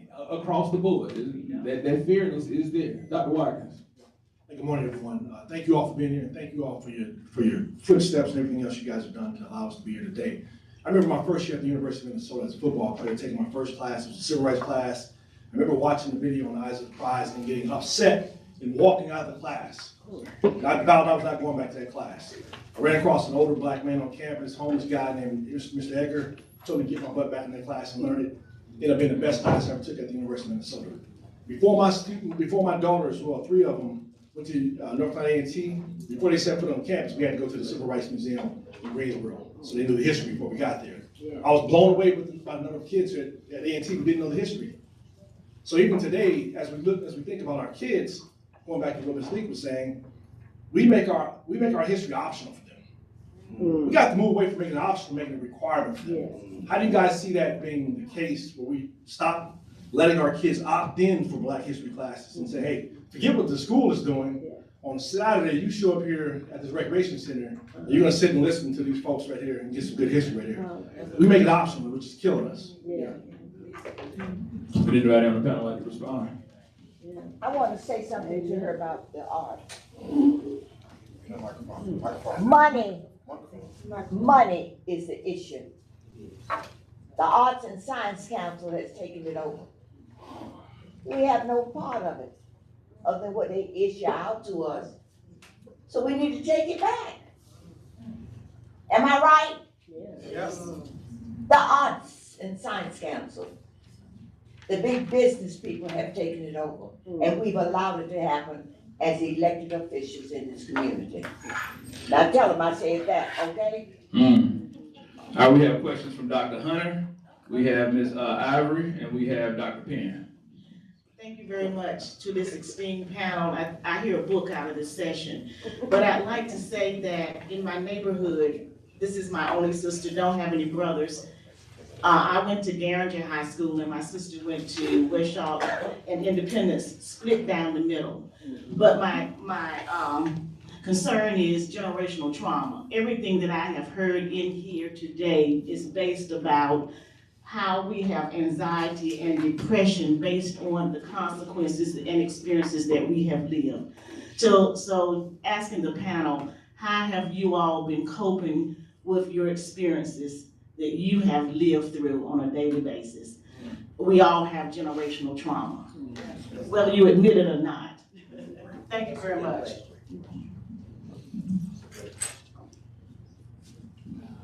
Thank you for that opportunity, and the gentleman who asked about what positive things that we can say since we had so many negative, and you basically didn't hear much, and I think that is part of the issue. In terms of trauma, I think a lot of us go through it, but we need to realize that it's not we're not sick. It's the people who are resisting cultural inclusion, they're the ones that are sick. On Sunday, we saw the Super Bowl, and we saw this Hispanic guy going through his routine, and it's because a lot of people didn't like it. It's because they didn't understand it, and they didn't think that that was American. But it is American, just like everything that we're going through, we've gone through in terms of desegregation here. But it wasn't us that was the problem. Mrs. Lee said she found that the problem were the white kids, not us. And so, here's an example. I was a cheerleader, went to Oshkosh, Wisconsin on a camp, a cheerleading camp during the summer. And the guy who I was working with was from Oregon. And he told me, we were living together in the same room. He told me that this was his first time with a black person, working with a black person, and he was going through an adjustment. And I said to him, I said, I've not had that problem. I've already been to a white school. I've stayed with white people. I said, so you just identified that you have a problem, not me. So know that this resistance to DEI is not our problem, it's their problem because they don't understand it. We like culture. The arts culture is reflective of what we're doing. And I maintain, if I know my history, I don't want to repeat it. I'm going to consistently remind you of where I come from and that I am an American. I too am an American. And when a company comes, they're going to realize that, but that hasn't happened. That has not happened. Ms. Ivory. Yes, good morning. Thank you. Mrs. Lee, what is that? Paul Revere's The Midnight of April in '75. Hardly a man is now alive who can remember that famous day and year that he said to his friends. I learned that in the 8th grade from Bill Malik.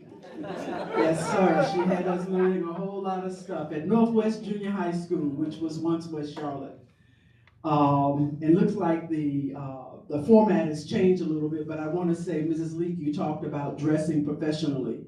There was never a day that you would walk in that classroom and you weren't ready and you didn't look good and you were prepared for us.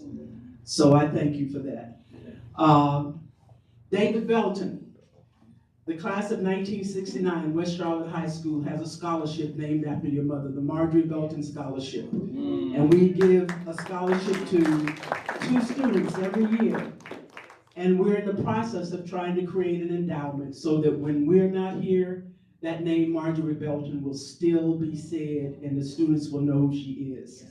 And David has contributed to that. He and his wife have contributed to that scholarship, and we will continue it in her legacy because she was the one who said, you'll go to this college, you will go to this school.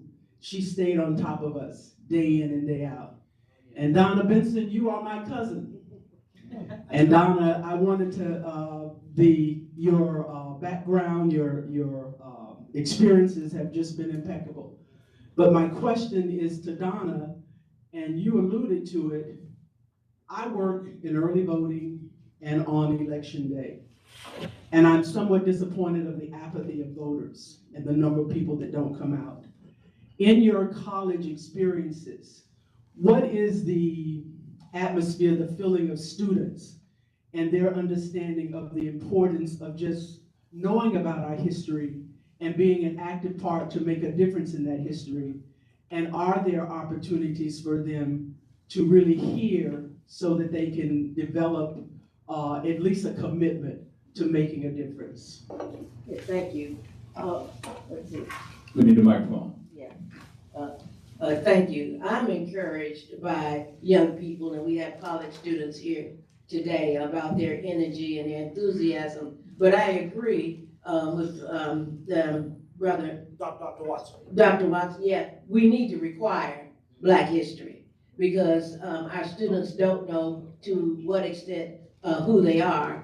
And David talked about resistance. They don't even know the extent to which African Americans who were enslaved resisted slavery, okay? You had to watch them 24/7, okay? And the reason for that was they didn't want to be enslaved, they wanted to be free, they wanted to have control over their children, and every plantation owner in South Carolina knew you don't bring an Ashanti over here to pick cotton because the Ashanti train their daughters and their sons to be warriors. And that's what we have to do. We have to basically produce the next generation of Mrs. Leaks, the people that will stand up. And I'm really emotional because when she's talking about those Black kids getting off the bus, 3 of us, right, were on that bus. That morning when the principal didn't greet us. And I remember our parents had dressed us, we had on new dresses, right? And we were not welcomed to the same extent. And my poor brother, who was in David's class, who had played football for West Charlotte, he said, Donna, we got to the football field and it was cow poop. It was cow poop on the football field. We are really in the country. And so it was a cultural thing between the city kids and the country kids. And I don't know to what extent. I do know that some of the people who were not on West Charlotte's basketball team did get on Independence basketball team, so that was probably a plus, okay? And so,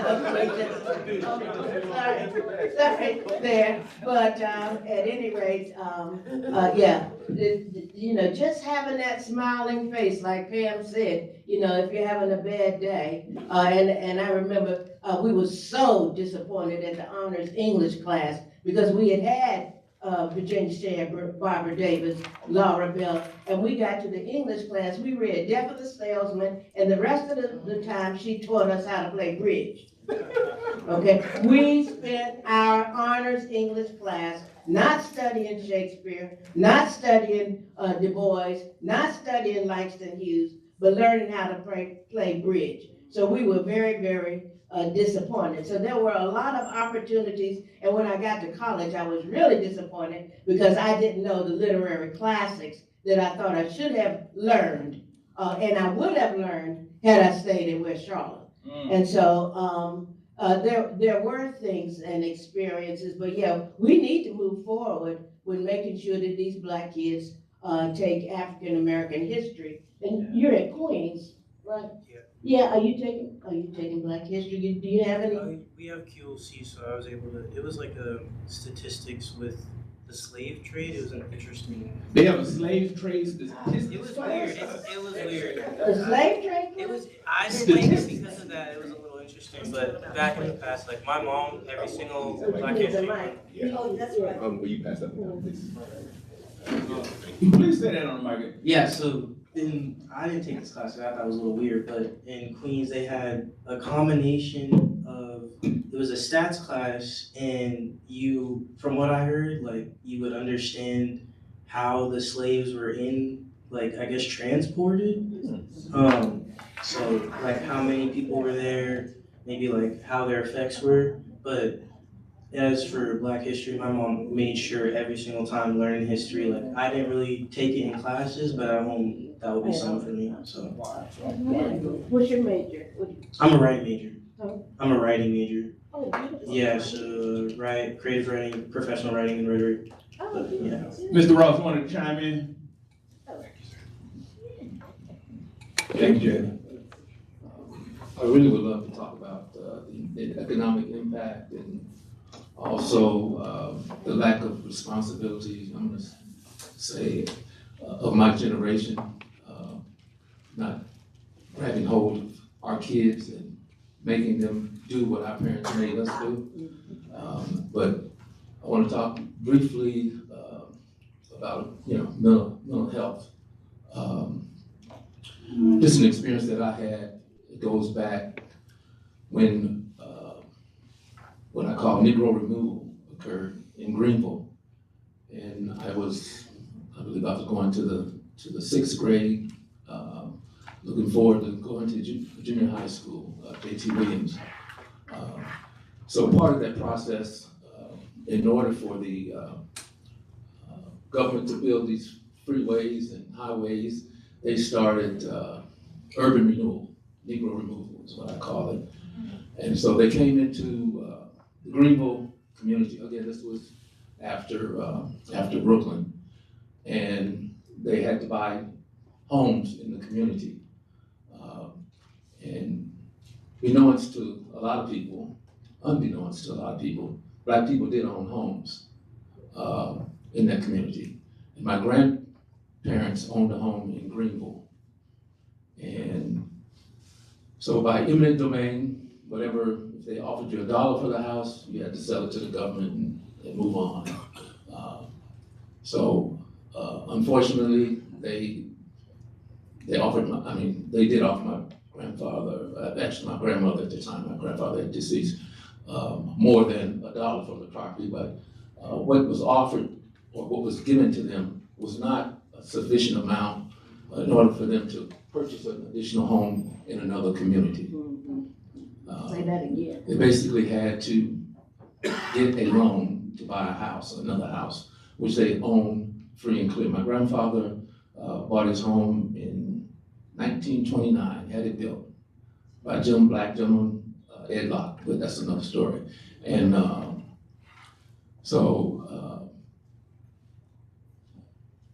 what occurred, what had to occur, they had to tear the community down. Again, they made no arrangements for individuals to move back into the community.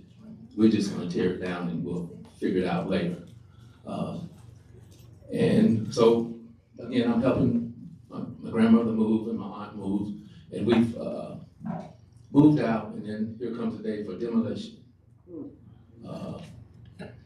And I don't know why I had to start the story, because it's real touching to me whenever I start, but there's a gentleman white gentleman on a bulldozer. We happened to be in the community that day, and bulldozed the house down. All these years, 70, 80 years of a home, family, 8 kids.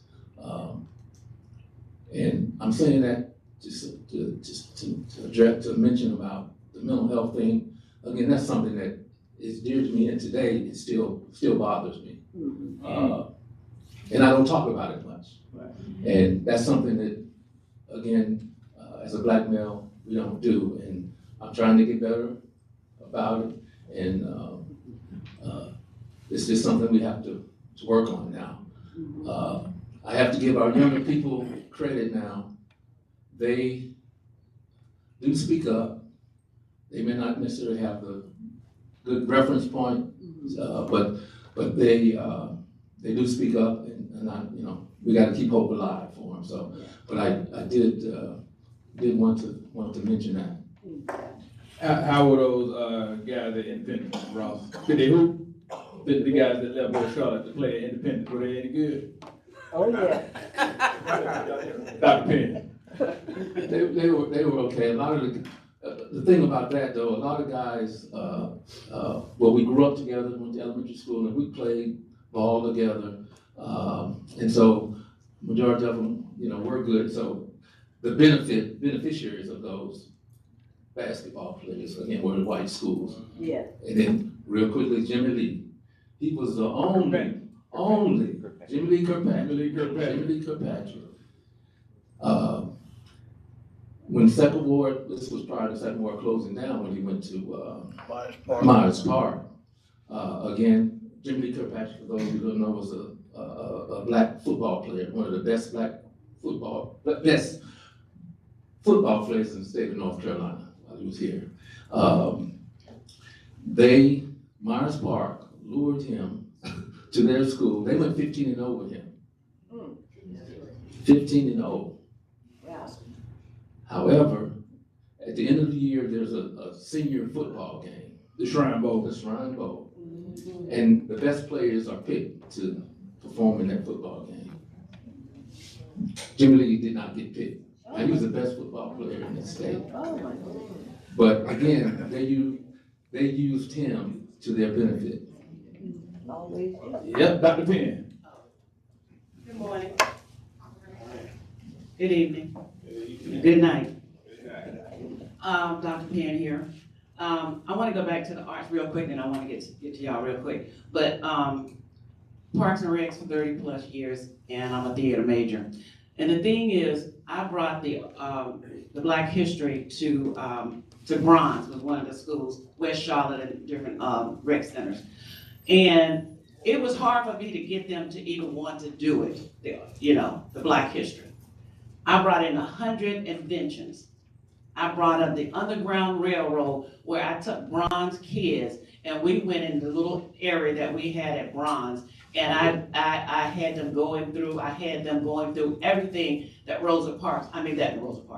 that Harriet Tubman went through. And then I said at the end, I said, you're free, okay? I asked plenty of schools to come to this. Hear what I'm saying? I asked plenty of schools to come to this. And then not only that, I had Rosa Parks bus parked out there.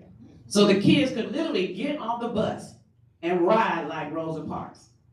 Because I'm a theater major and I'm an actress, I portray certain ones in these parts that I did.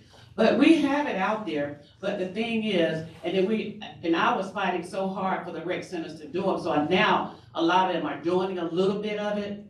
People call me now still wanting my inventions to get and pass on to the schools and everything, and I allow that to happen. But I want to get back to my question. I just want to throw that out there. Is anybody listening? is a favorite word that I heard from this famous woman. And when I walked across her path, she looked at me and I looked at her. Is anybody listening? I am a lake. And so I said, I think I'm listening. But at the end of the day, I was Charlotte grad, 69, proud. Your mom was definitely, David, she was on me, you know, really. And so, yeah, that's why we do what we do for West Charlotte class of 69. But, and one thing, me and Jack were sitting here talking about, I lived on the West Boulevard area, South Side, and then eventually went to University Side, you know. So we did have the haves and have-nots, okay, and black folks, you know, just like we got them in the white folks. We had the haves and have-nots. So when I finally got on the west side over there, I was like, okay, I don't know if I'm a have or I'm a have-not. So, but anyway, the thing that I really want to say and get from y'all so y'all can instill something in me, and this is close to one of my books, but I'm gonna say this. If this wall of West Charlotte, 2nd Ward, could speak today, what leadership message would they give to us? So if y'all could speak on that, I would love to hear that. Dr. Penn, can you give us some of those names? Names of who? The West Charlotte leadership from years past. The years in the past of West Charlotte leadership, that's what I want them to tell me about too. You know, who you think, because if the walls were top, who you think those leadership was? We definitely had Ms. Belt. We definitely had Pop Miller. You know, because I could go with the West Charlotte crew. 2nd Ward crew might be something different, you know. And then leaderships in the community, there's a lot of different leaderships out there too. But I'm a West Charlotte fan here. Thank you, Dr. Penn. We got to find a way to let you get those kids here to me shotgun. Anybody want to answer that? I'll speak on that. Mr. Fletcher. I'll speak on that. One of my biggest mentors, so to speak, would have been Pop Miller. He got me the first job I ever had, working at the old Grand Theater. They taught me how to run projector machines. And that's what I did after school in 10th grade. For 4 hours a day, 5 days a week, I would come home with $20 in my pocket, go downtown the next day, go to Newburgh's, buy me a shirt, pair of pants, and still had money to go to Tanner's to get me orange juice and a fish sandwich. And bus fare back home. So that was, like I said, he got me the first job I ever had in my entire life. I was in the 10th grade. So Mr. Blake, he wasn't too hands-on, so to speak. He didn't come around a whole lot, but you knew he was there. And Pop Miller was an entirely different ballgame. And remember, his biggest thing was, come here, boy. Yeah. I didn't do nothing, Pop. You squeeze your nipple and pull it. Anybody knows Pop Miller knows that's what he did. But like I say, he got me the first job I ever had in my entire life. Same Pop Miller that started CYO, Carolina Youth Organization in Greenville. And was the drums. For years and years. Absolutely. Legend. April. Rest in peace. Passed this year, last year, right? Pop Sadler passed a few years ago. Pop Miller is the Pop Miller passed. Pop Miller passed. Pop Sadler passed. Pop Miller went to East Mecklenburg, West Charlotte. Good morning. Thank you. Turn your mic on, April. All right, speak in. Yeah, because I speak like a lady. But anyway, good morning. I got to get ready to go because I got to head out to my church, but I had something that I want to share, my little piece of history with Commissioner Leeds. Number 2, thank you for letting me be a part of your consortium and helping everyone to be able to meet with other business owners. And she done a marvelous job of doing every month to make sure that people get connected as you're trying to build your business and getting contracting through the city of Charlotte and so on. But anyway, as I was a young mother, and the schools have not started transitioning. We talking about little people. I understand you talk about high school and all that, but you know, those babies got to start somewhere. So I'm getting into my political arena, trying to understand this part of what needs to be done. My cousin, and I know Commissioner Leaks probably don't remember this, but I never forget it. Now I asked, I said, what can we do? Because the playground equipment was so outdated. It probably was in the 40s and the 50s, but kids would get hurt on that equipment. Now my baby was out there, and I started complaining about the equipment and all that kind of stuff. So my cousin gave me, Mabel Felder, gave me your phone number. Now Commissioner Lisa at that time didn't know who I was, but she took my call anyway. Talked to her about 15, 20 minutes, and I think the school board at the time hadn't had their meeting. She said, well, I said, I need to, express this because they wouldn't hear me. I called Commissioner Lisa, and she said, darling, if you said it, I was sure enough be there. So when I got out there, because I did my first community meeting over at Sugar Creek, and I'm pulling up in my car, I got my children in the car and everybody else's kids with me too. I don't know how they got in there, but they did. I see this little short lady walking down the street, and she was wide open, making sure she get in there. And I appreciate that to this day, and I always tell people that story, because everyone else turned us down. Stony Settlers was trying to make calls and try to give us on. Out of all the people on the school board, you're the only one that showed up. And I appreciate that. And still to this day, that's why I continue it on, trying to be out in the community and put my voice out there, what's going on, because of you. So I give you my flowers. Can't think I can't talk about no one else, but you open that door. That's why I've always supported you over the years, because you have made an impact, especially single mothers and everyone else in the communities that needs a voice. You always stood up for people, and you always stood up, whether nobody want to hear it or not. But that was an impact for me. Thank you so much, April. We got Lorenzo. And y'all, it's 10:30. We got to be out of this room at 11 o'clock. Please keep your questions to 30 seconds. Directed to the person you would like to answer it. Oh, man. I know, it's Can you hear me? Can you hear me? Absolutely. First, thank you, because first, thank you. I'm trying to channel some of this energy God has given me this morning, so it's a little bit shaky. I know you guys have done tremendous work and things like that in the community, and I can stand up here and honor you all day, right? So first things first. I'm from Mississippi. I got here through the Marine Corps, but you're all hitting on some really important things. My mom would always say, don't go outside, look and throw it away, right? And I think that allowed me to fight against the overall disenfranchisement of a people in Mississippi, right?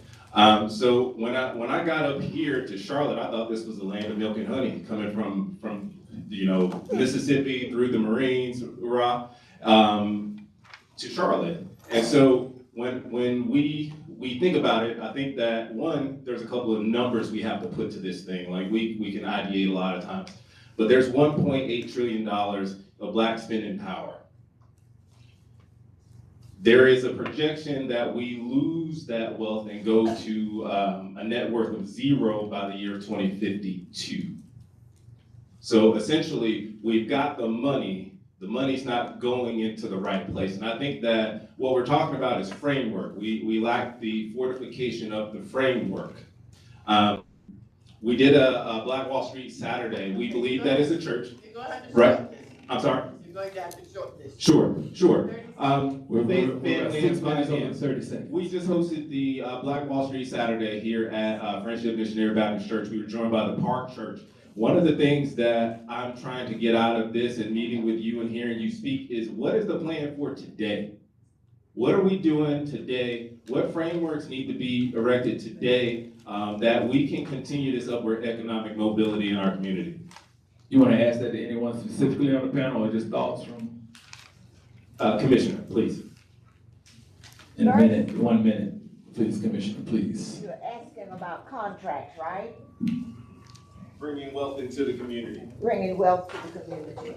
First of all, we don't understand money because we haven't been taught how to deal with money.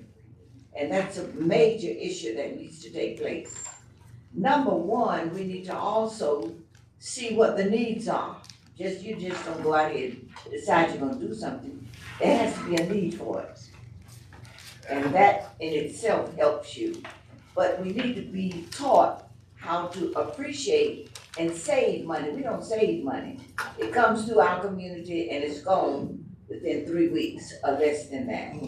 So we've got to do a better job. And one thing has bothered me, when I see my people and my women wanting hair and going somewhere else and buying it, they can get it from us. But we go to the Chinese and we go to the nail shop and everybody in there, somebody else delivering the service. So we've got to teach our people how to respect whatever you do, that you will make it and you can make it. I started a small business consortium because with the county, the contracts had already been decided who was gonna get them. My thing was no black folks were getting contracts, wasn't making any money from the county, and all the buildings we were doing and changing we were doing. So we have to get inside and find out what's happening, who's controlling what. When I was on the school board, it was policies. And I said, well, now, when you make policies, you're not making money.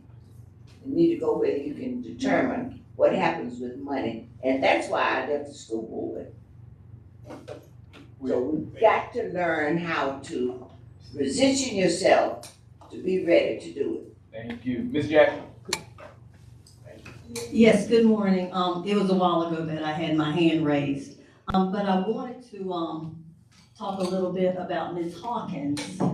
And those of you who grew up in that neighborhood, Ms. Hawkins, can you talk a little bit about it? And Ms. Leak, both you and Ms. Hawkins were married to strong men and y'all strong women. Can you talk a little bit about how that was with y'all being teachers and then with your husband being somewhat independent? They didn't have to report to persons who were white. Number one, my mother and father taught me during the civil rights movement. I would listen to what they would say. In the household, there was discussion always about what you're gonna do and how you're gonna do it. And most black men marry up. Now don't, wait a minute, don't get upset.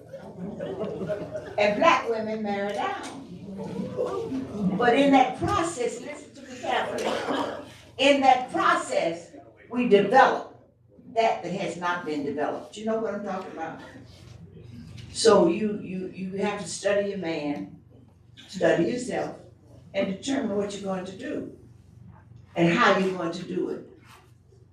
But I'm lost for time as it relates to today. We degrade our men. Did you hear me talking about that?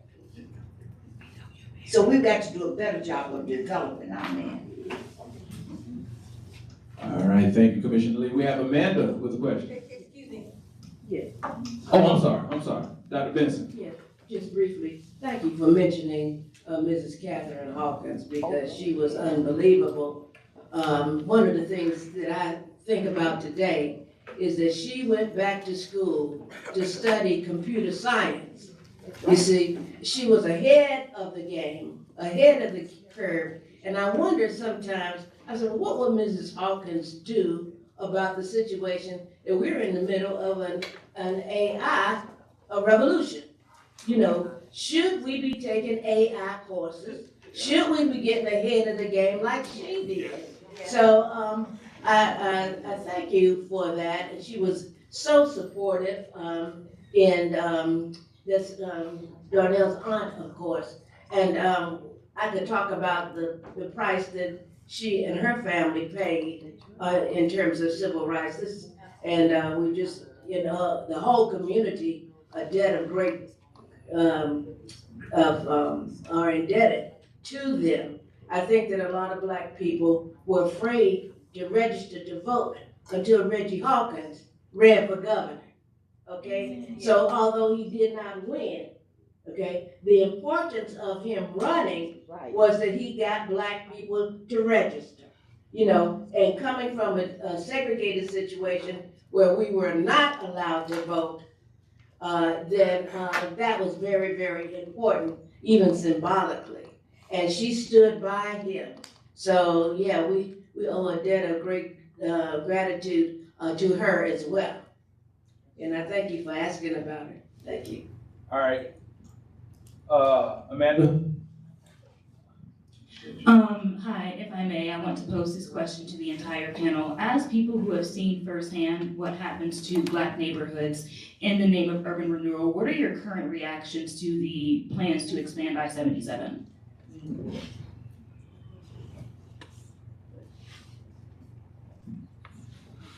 Well, again, history is repeating itself, and it's something that I unfortunately had lived through, not once, but I think it's been twice at least on the west side. Initially, when I-77 was constructed, I was attending J.T. Williams. Again, when I was going to school, we went to neighborhood schools. I was able to walk to school. And J.T. Williams was a little further, but we did walk to school. All of that freeway off of Oakland Avenue, Statesville, those were homes. Those were individuals who lived and resided, and families completely destroyed. And friends I had when I was younger, I haven't seen or heard from since.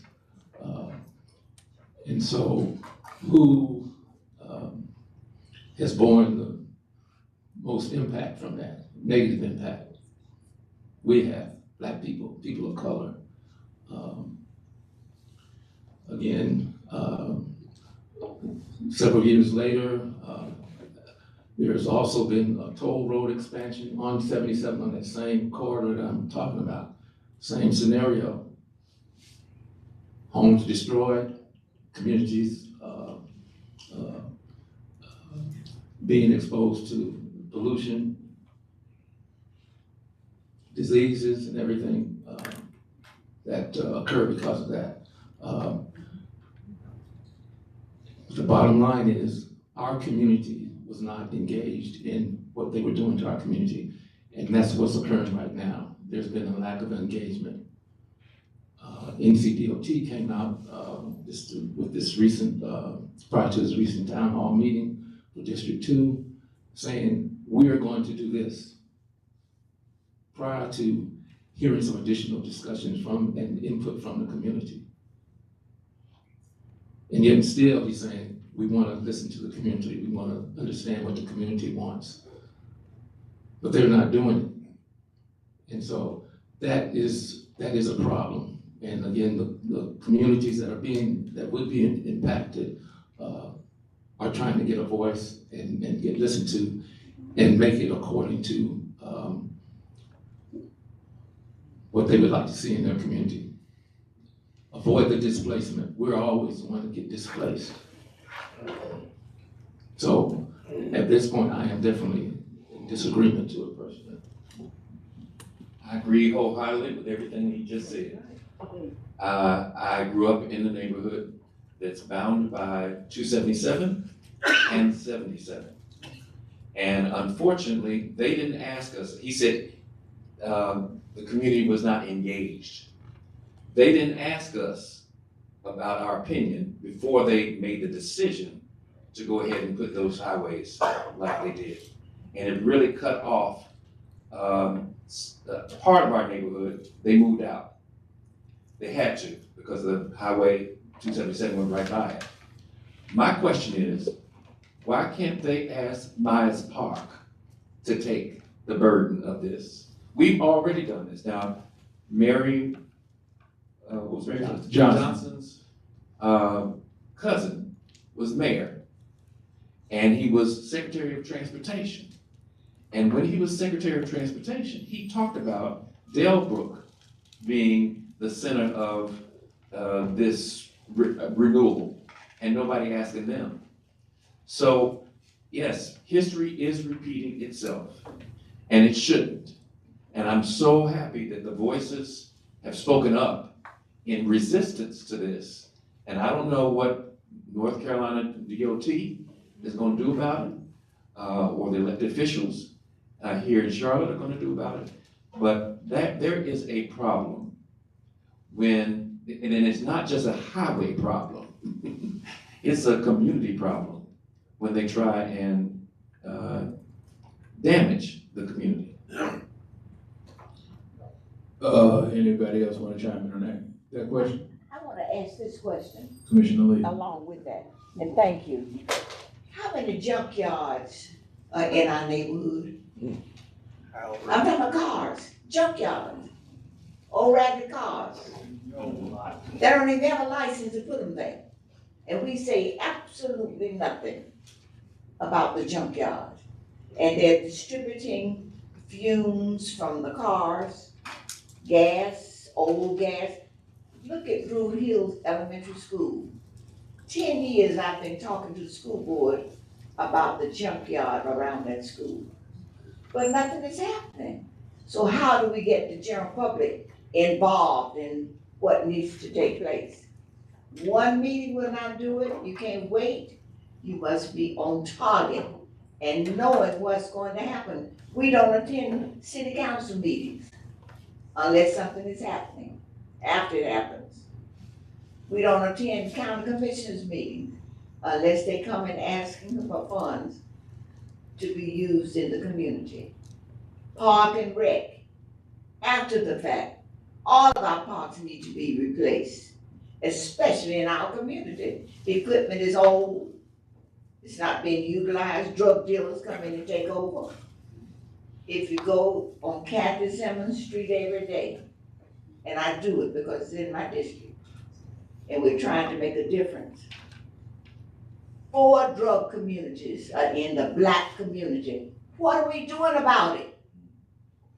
What are we doing about it? How do we change that problem in our community? First of all, we gotta clean up. Go down Newland Road. Beds, brick beds, leaves, apartments are built that should never have been built in those communities. And we let them take place. But we are reactioning to what has already been said. They didn't just decide to do this highway issue. That's been on the books for at least 25 years. So we haven't been doing our homework. Am I right? That's correct. Yes, it's on the books. It's been on the books 25 years. So, and here we're still waiting for Brooklyn. And I've been asking, what are we going to do? What are the plans? Where's the money? And they're torn down the buildings downtown, am I right? Yeah. And they put up a workforce medical school. And none of us, and they're talking about putting up a high school downtown. You know what that means, don't you? There's no blacks in. All right, listen, y'all, we got a group project, so this is the task. We have to be out of this room by 10:55, and another group would have to come in. So listen, take a minute, 1 minute to give closing thoughts. Jalen, I wanted you to get this. You know what, Jalen? No. I'm gonna do this. Jalen, ask a question, please make it precise, but we gotta be out of this room at 10:55. I'll read verbatim. So, Turn your mic on, Jalen. It's on, yeah. What was, if there was anything that you learned from the other students while y'all integrated into the schools? Like maybe your worldviews changed, maybe something, you kind of talked about the music, like you felt connected, all of y'all felt connected to the music. Was there anything else like that? And after you answer the question, make a closing thought. Yeah, I thought that one of the things that we learned is how to get along with people that didn't grow up looking like us. And I think that was a positive. So we felt comfortable going, like David said, going, out and about into other arenas and interacting with people, whereas had we always been in a segregated situation, we might not have.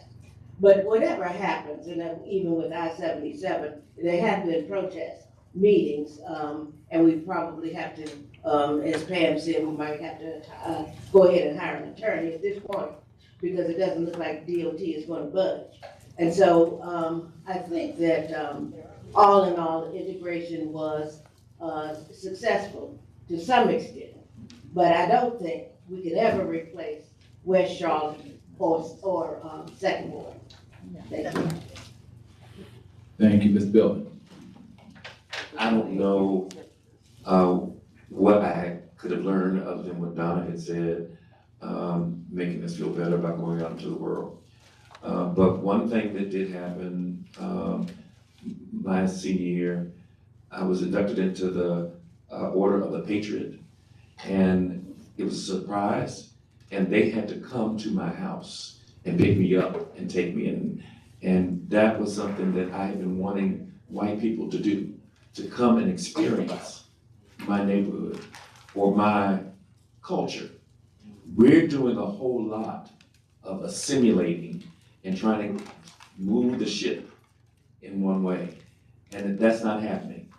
And the more that I think they understand what we're doing and not necessarily say, okay, look, we love you and we're going to do everything that you want done, but at least understand where we're coming from, the better I think we'll be. Well, as I mentioned, when I was 7 years old, I was introduced to segregation. And as an end result, I would say, because my mindset changed from 7 years old to 18 because I had to deal with segregation. What stuck out to me the most is that I am just as smart as they are. Matriculated to college, and you're interacting with all different races, especially if you go, and in the workforce.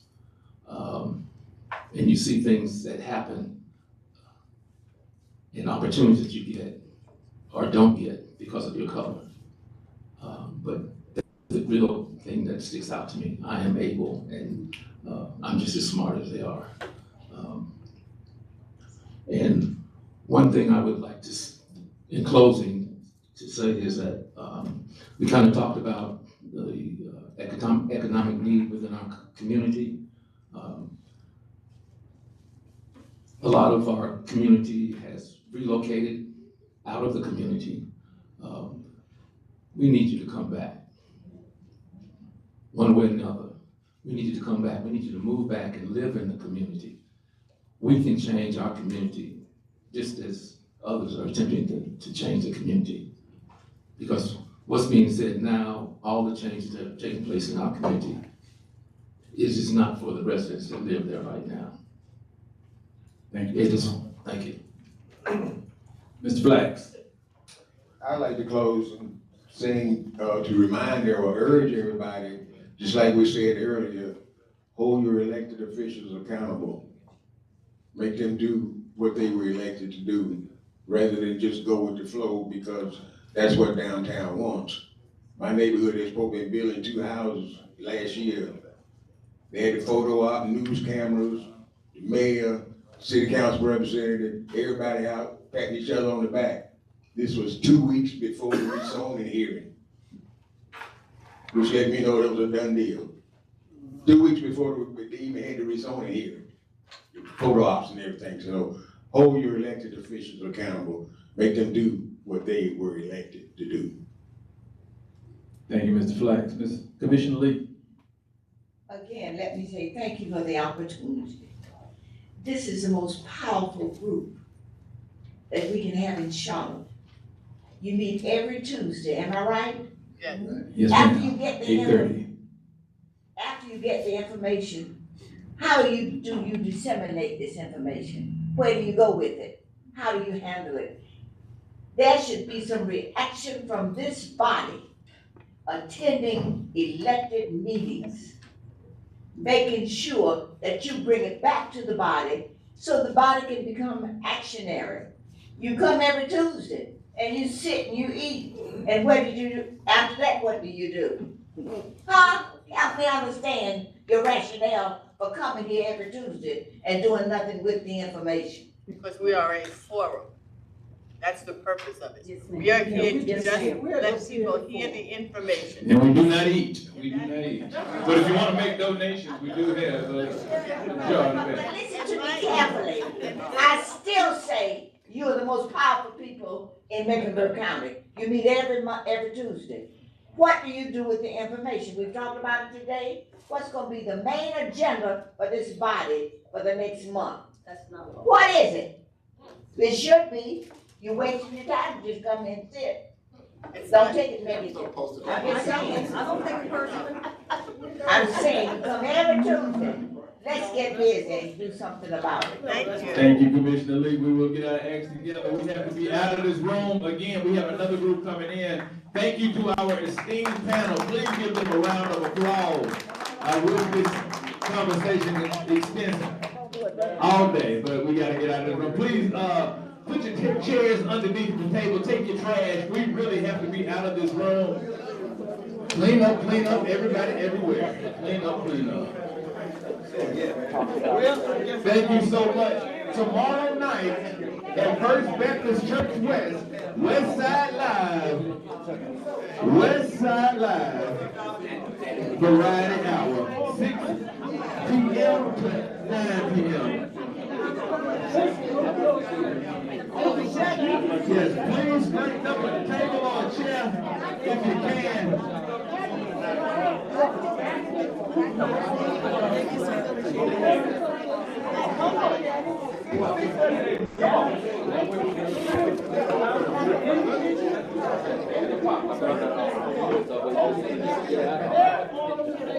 Once in a while you roll